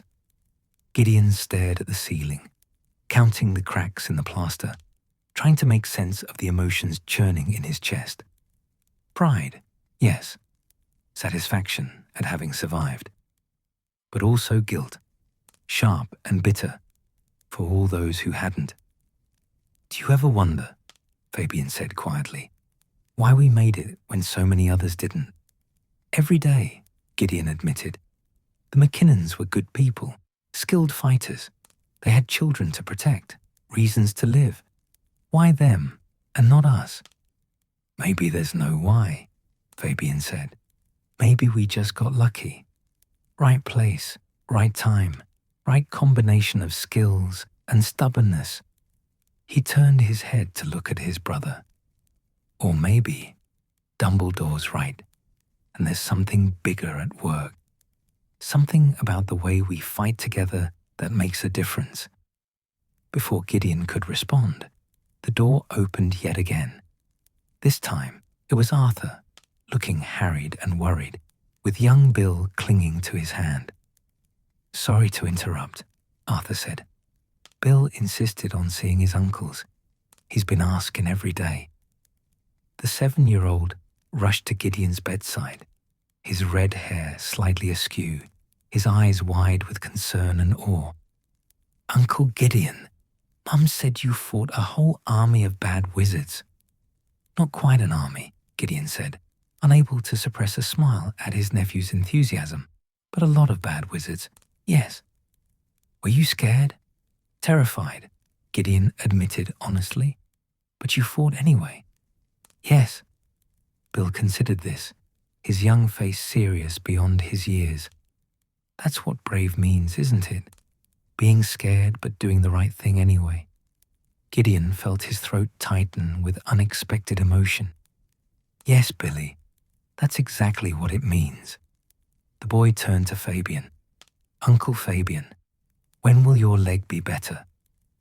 Few more weeks, Fabian said, ruffling Bill's hair. Then I'll teach you that jinx I promised you, the one that makes people's shoelaces tie together. Fabian, Arthur said warningly, but there was affection in his voice. Please don't teach my son hexes before he's even at Hogwarts. I'm teaching him to defend himself, Fabian protested with mock innocence. Can't start too early in times like these. He's 7. Perfect age for learning defensive magic. Arthur sighed, but didn't argue further. He pulled up a chair, settling Bill on his lap. Molly wanted to come, but she's having a rough day. The pregnancy, the stress of everything. She's exhausted. How is she really? Gideon asked. And don't just say fine. We know better. Arthur's expression grew somber. Scared, trying not to show it, especially in front of the children, but scared. When word came that you two were under attack, he swallowed hard. She thought she'd lost both of you. Her brothers, Bill's favorite uncles, the ones who were supposed to be there for all the big moments. We're here, Fabian said firmly, still breathing, still fighting. But for how long? The question burst from Arthur like something he'd been holding back for too long. How many more battles can you survive before your luck runs out? How many more times will we get that message, that knock on the door, that moment of terror before we know whether you're alive or dead? Bill had gone very still on his father's lap, his young face troubled. Gideon chose his words carefully. We can't promise we'll survive this war, Arthur. None of us can. But we can promise that every day we fight, we're making it more likely that Molly stays safe, that you stay safe, that Bill and Charlie and Percy and the twins and this new baby, that all of them grow up in a world where they don't have to be afraid of Death Eaters in the night. Is that what you tell yourselves? Arthur's voice was gentle but probing. That it's for us? Because Molly doesn't want you to die for her, Gideon. She wants you alive. She wants her brothers at family dinners and Christmas celebrations and her children's Hogwarts graduations. We want that too, Fabian said quietly. More than anything. But sometimes wanting isn't enough. Arthur stood, settling Bill more securely in his arms. Just try to come home, yeah? Try not to be heroes if it means we lose you. He moved toward the door. Molly's making your favorite tomorrow, shepherd's pie. I'll bring some by. After they left, Gideon turned to his brother. Do you think he's right? That we're being reckless, chasing heroism instead of survival? I think, Fabian said slowly, that we're doing what we think is right. And if that makes us reckless, so be it. But I also think maybe we need to be smarter about it. Not every fight needs to be a last stand.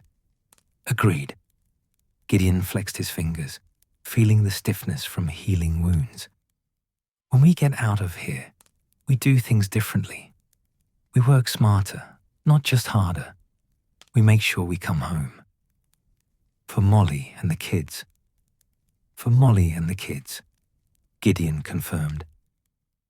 That evening, as the sun set beyond the hospital windows, painting the room in shades of amber and gold, both brothers lay awake in their beds. The physical wounds were healing, slowly but surely.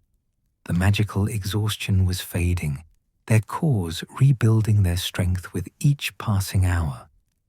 But there were other wounds, deeper ones, invisible ones, that would take longer to heal. The nightmares that woke them both gasping, the way Gideon's hand twitched toward his wand at unexpected sounds, the guilt that gnawed at Fabian in the quiet hours, guilt for the Death Eaters they'd killed, even though those same Death Eaters would have slaughtered them without hesitation. War changed people. They'd known this intellectually, had seen it in the faces of older auras, in the way Moody's constant vigilance had shifted from methodology to obsession. But knowing and experiencing were different things entirely. Gid? Fabian's voice cut through the darkness. Yeah? When this is over, when we've won or lost, or however it ends, let's go somewhere. Somewhere far away from Britain, from magic, from everything, just for a while. Where would we go? Don't know, don't care. Beach, maybe, mountains, anywhere quiet. Fabian's voice was wistful. Somewhere we can just be brothers again, not soldiers. I'd like that, Gideon said softly. I'd like that very much. They fell silent again, but it was a comfortable silence now. Weighted not with dread, but with hope. They'd survived the impossible. They'd stood together against overwhelming odds and lived to tell the tale.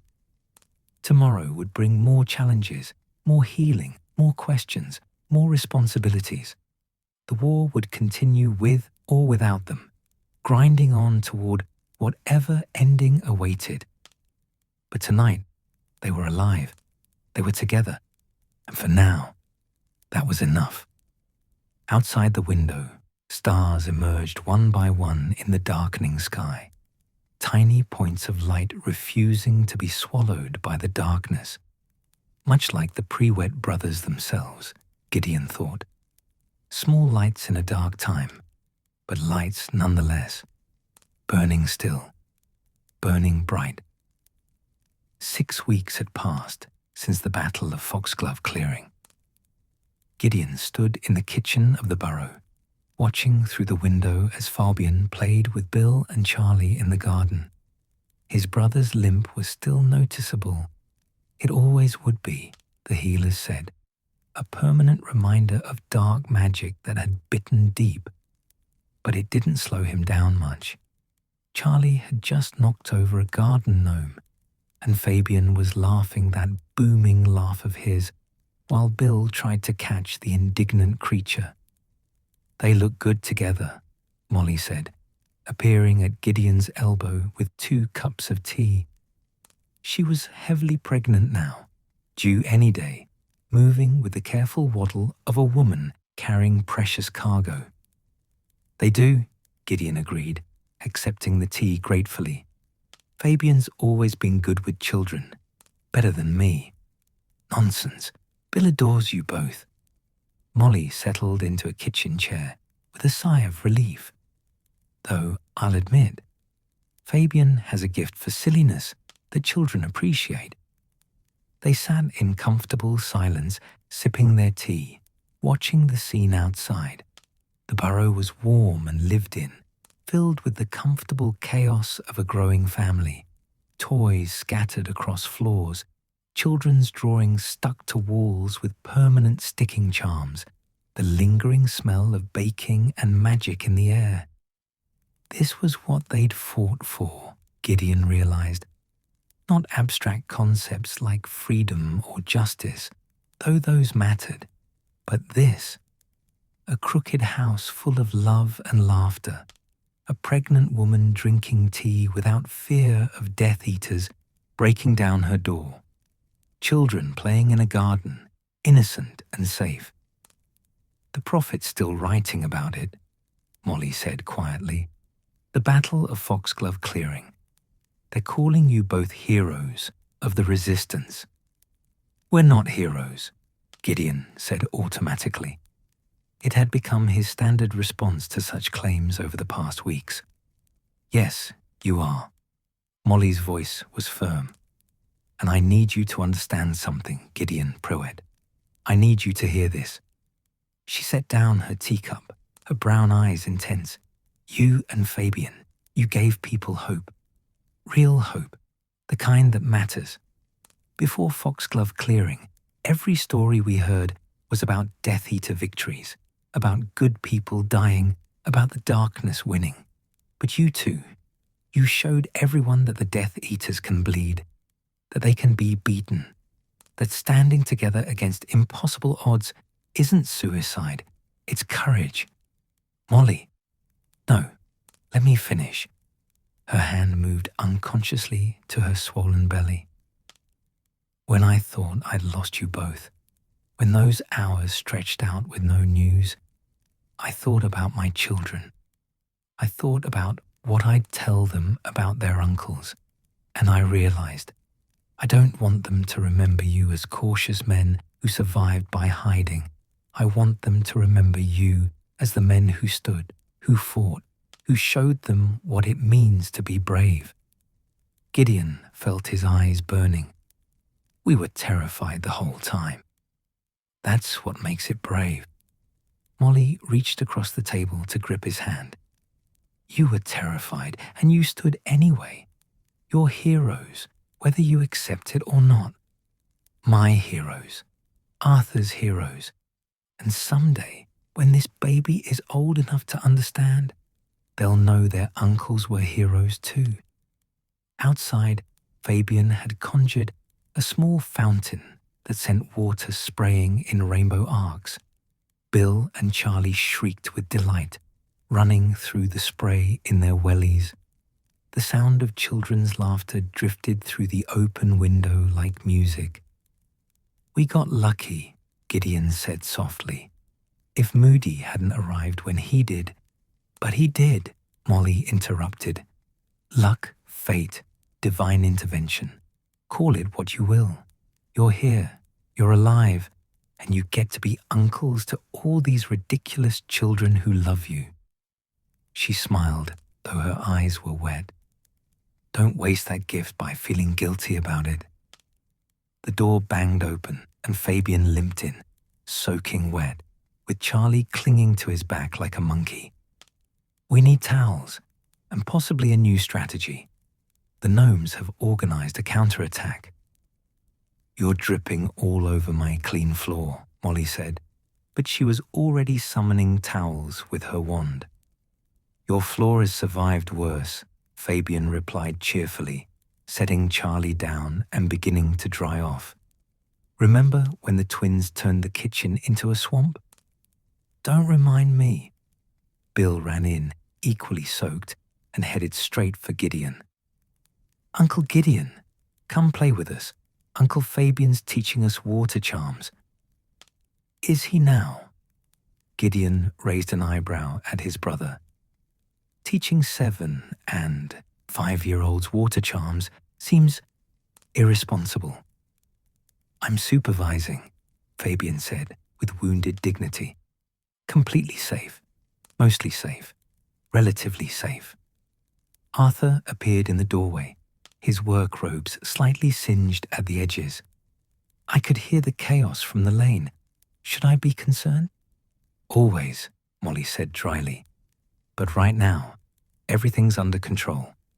Mostly. Tea, please." The kitchen filled with comfortable noise. Arthur recounting some mishap with a Muggle toaster. Molly scolding Fabian for tracking mud everywhere. The boys demanding biscuits and stories in equal measure. Gideon sat back and let it wash over him. This ordinary magic of family life.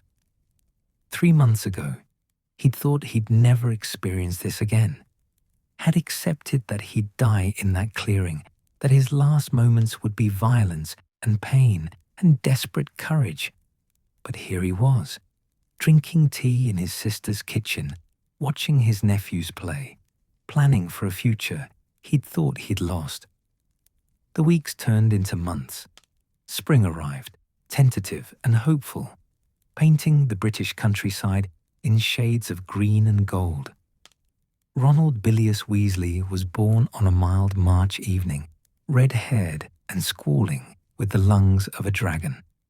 Gideon held his newest nephew with trembling hands, marveling at how something so small could represent so much hope.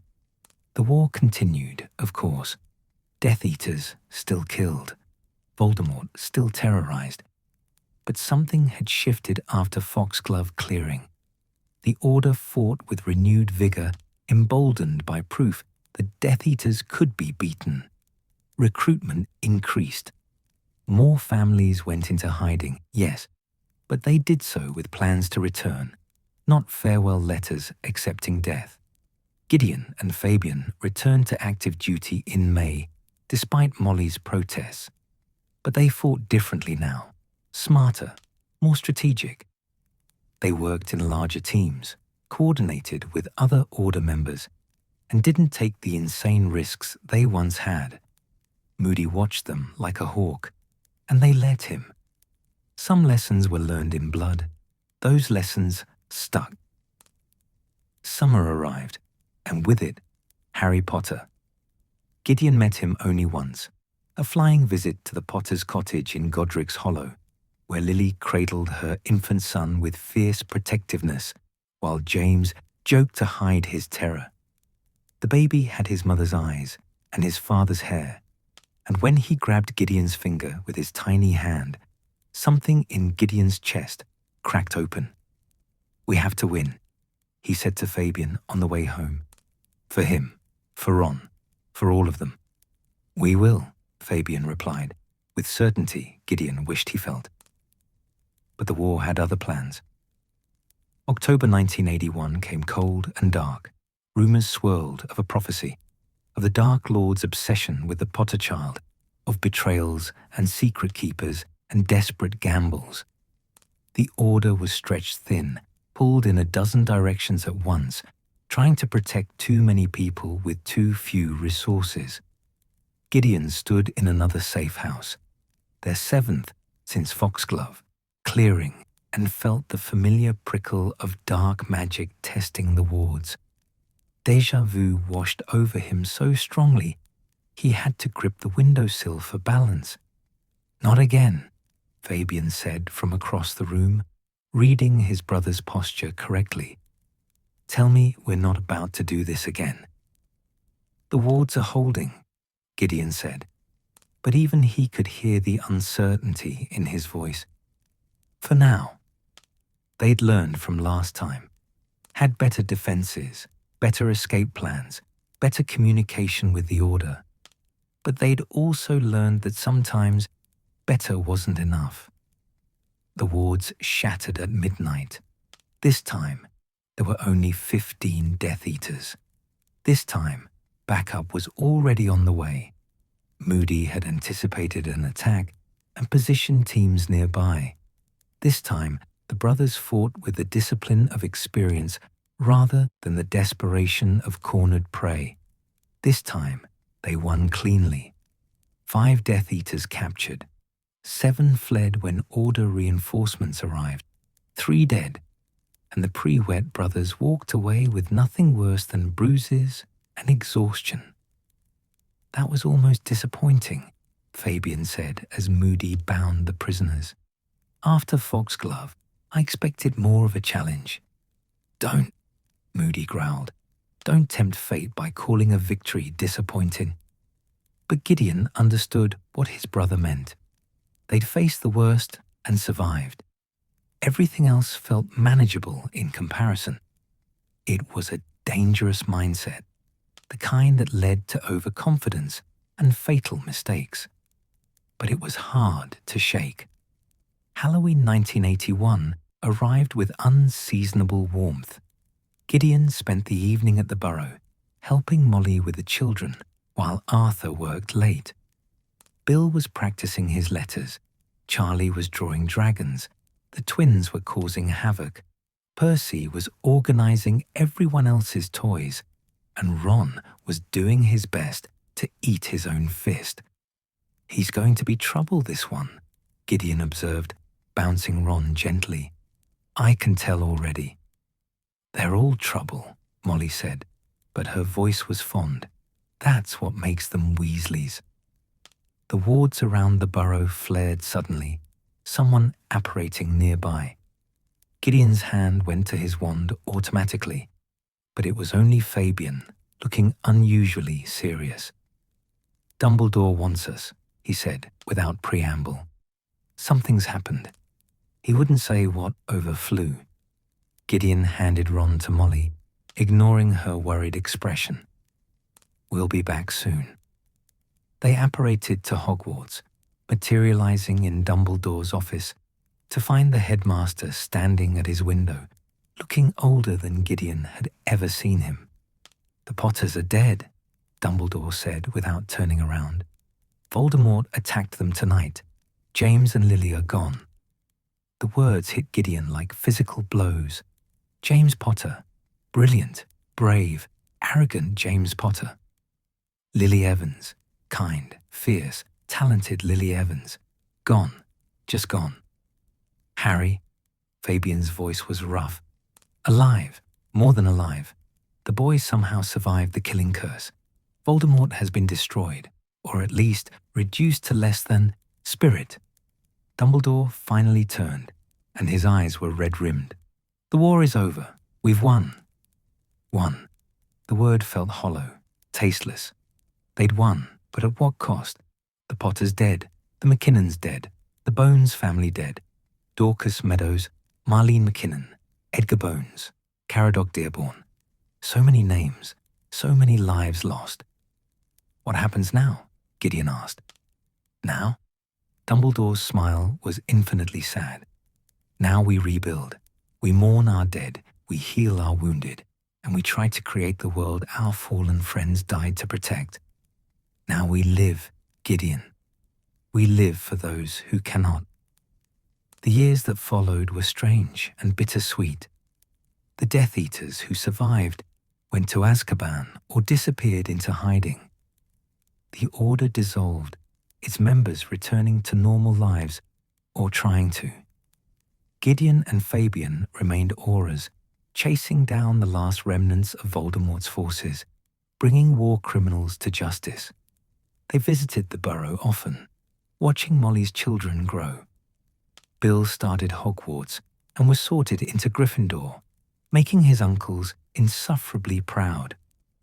Charlie followed 2 years later, also Gryffindor. Percy broke the streak by nearly being Ravenclaw before the hat decided on Gryffindor at the last moment.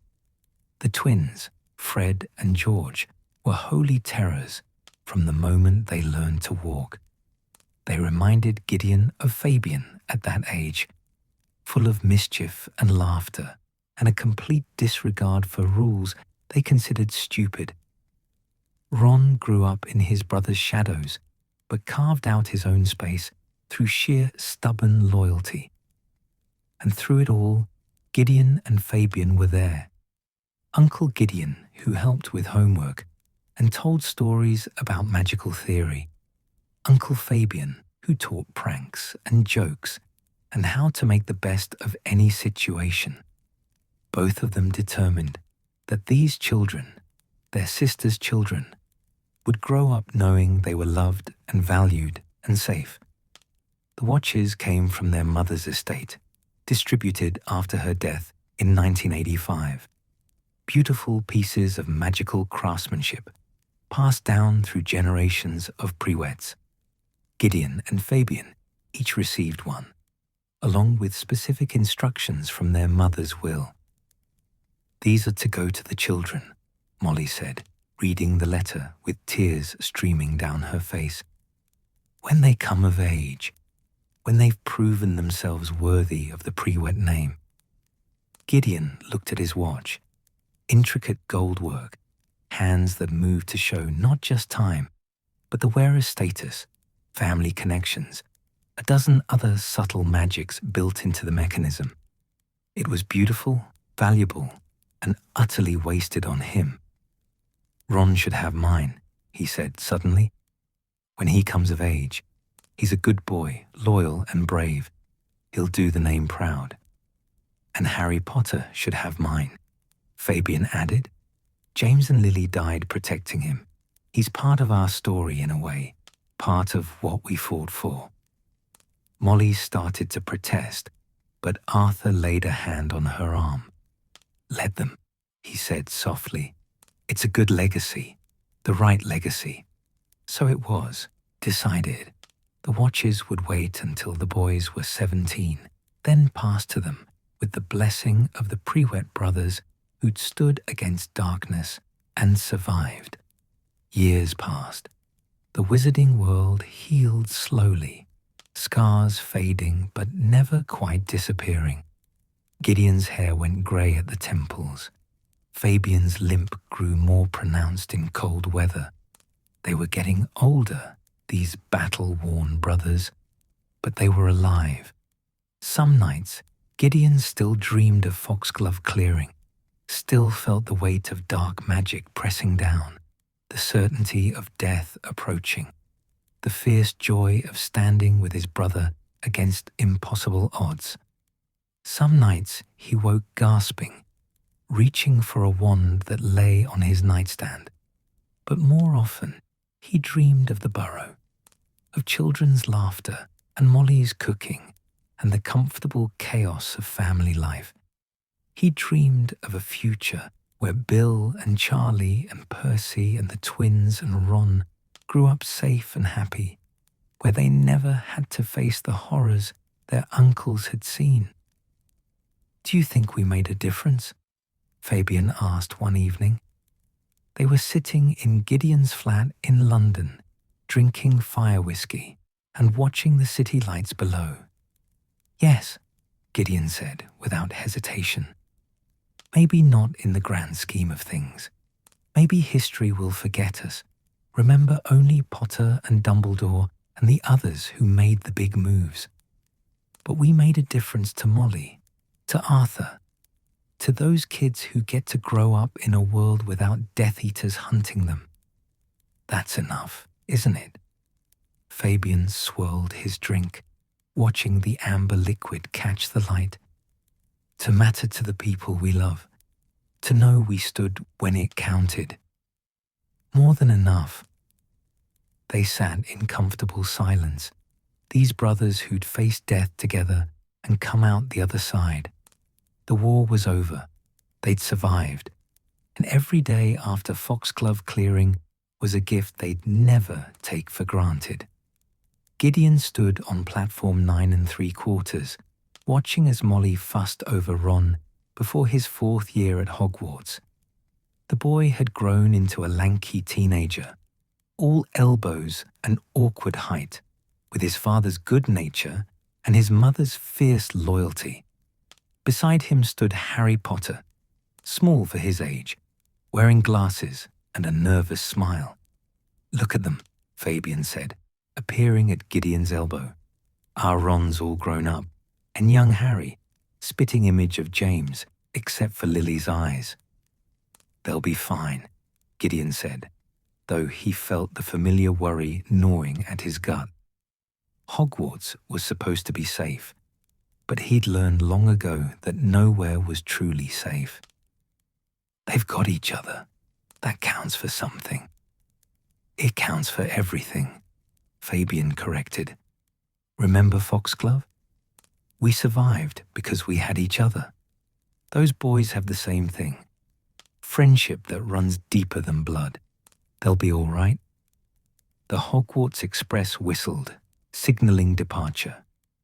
Ron and Harry climbed aboard, waving from the windows as the train began to move. Molly dabbed at her eyes with a handkerchief. Arthur put his arm around her shoulders. "Another year," Molly sighed. "Another year of worrying." "They'll be fine," Gideon said again, and this time he almost believed it. But later that year, when news came of the Dark Mark appearing at the Quidditch World Cup, when whispers began of Death Eater activity and dark rituals, Gideon felt the old familiar dread settling in his bones. "It's not over," he said to Fabian. "It's not over, is it?" "No," Fabian admitted, his face grim. "It's not. But this time, we're ready. This time, we know what we're fighting for. And this time, there's a whole new generation ready to stand with us." He was right, of course. When Voldemort returned, and Gideon had no doubt he would, they wouldn't face him alone. They'd have the Order reformed and ready. They'd have Dumbledore. They'd have Harry Potter, the boy who'd survived once and would fight to do so again. And they'd have each other. The Prewett brothers, older now, scarred and grey, but still standing, still ready to fight, still willing to make the same stand they'd made at Foxglove Clearing, if that's what it took to protect the people they loved. "When it comes," Gideon said quietly, "we do it right this time. We win, not just survive." "Agreed," Fabian gripped his brother's shoulder. "Together, always." The platform began to empty as families apparated home, but the Prewett brothers stood a moment longer, looking at the space where the Hogwarts Express had disappeared, thinking of nephews and godchildren and a whole generation of young wizards who deserved better than another war. They'd stood once against impossible odds and survived. They'd carry those scars forever, the physical ones, and the deeper wounds that never quite healed. But they'd also carry something else, the knowledge that courage wasn't about winning, wasn't about survival. Courage was about standing together when everything else fell apart, about refusing to break even when breaking would be easier, about fighting for the people you loved, no matter the cost. The Battle of Foxglove Clearing had ended years ago, but its legacy lived on in every child who grew up safe, in every family who didn't have to fear Death Eaters in the night, in every wizard who heard the story and understood that darkness could be fought, that evil could be resisted. The Prewett brothers had made their stand. They'd paid the price and earned their scars. And when the darkness came again, as they both knew it would, they'd be ready to stand once more, together, always together, because some things were worth fighting for, and family, blood or chosen, was worth everything.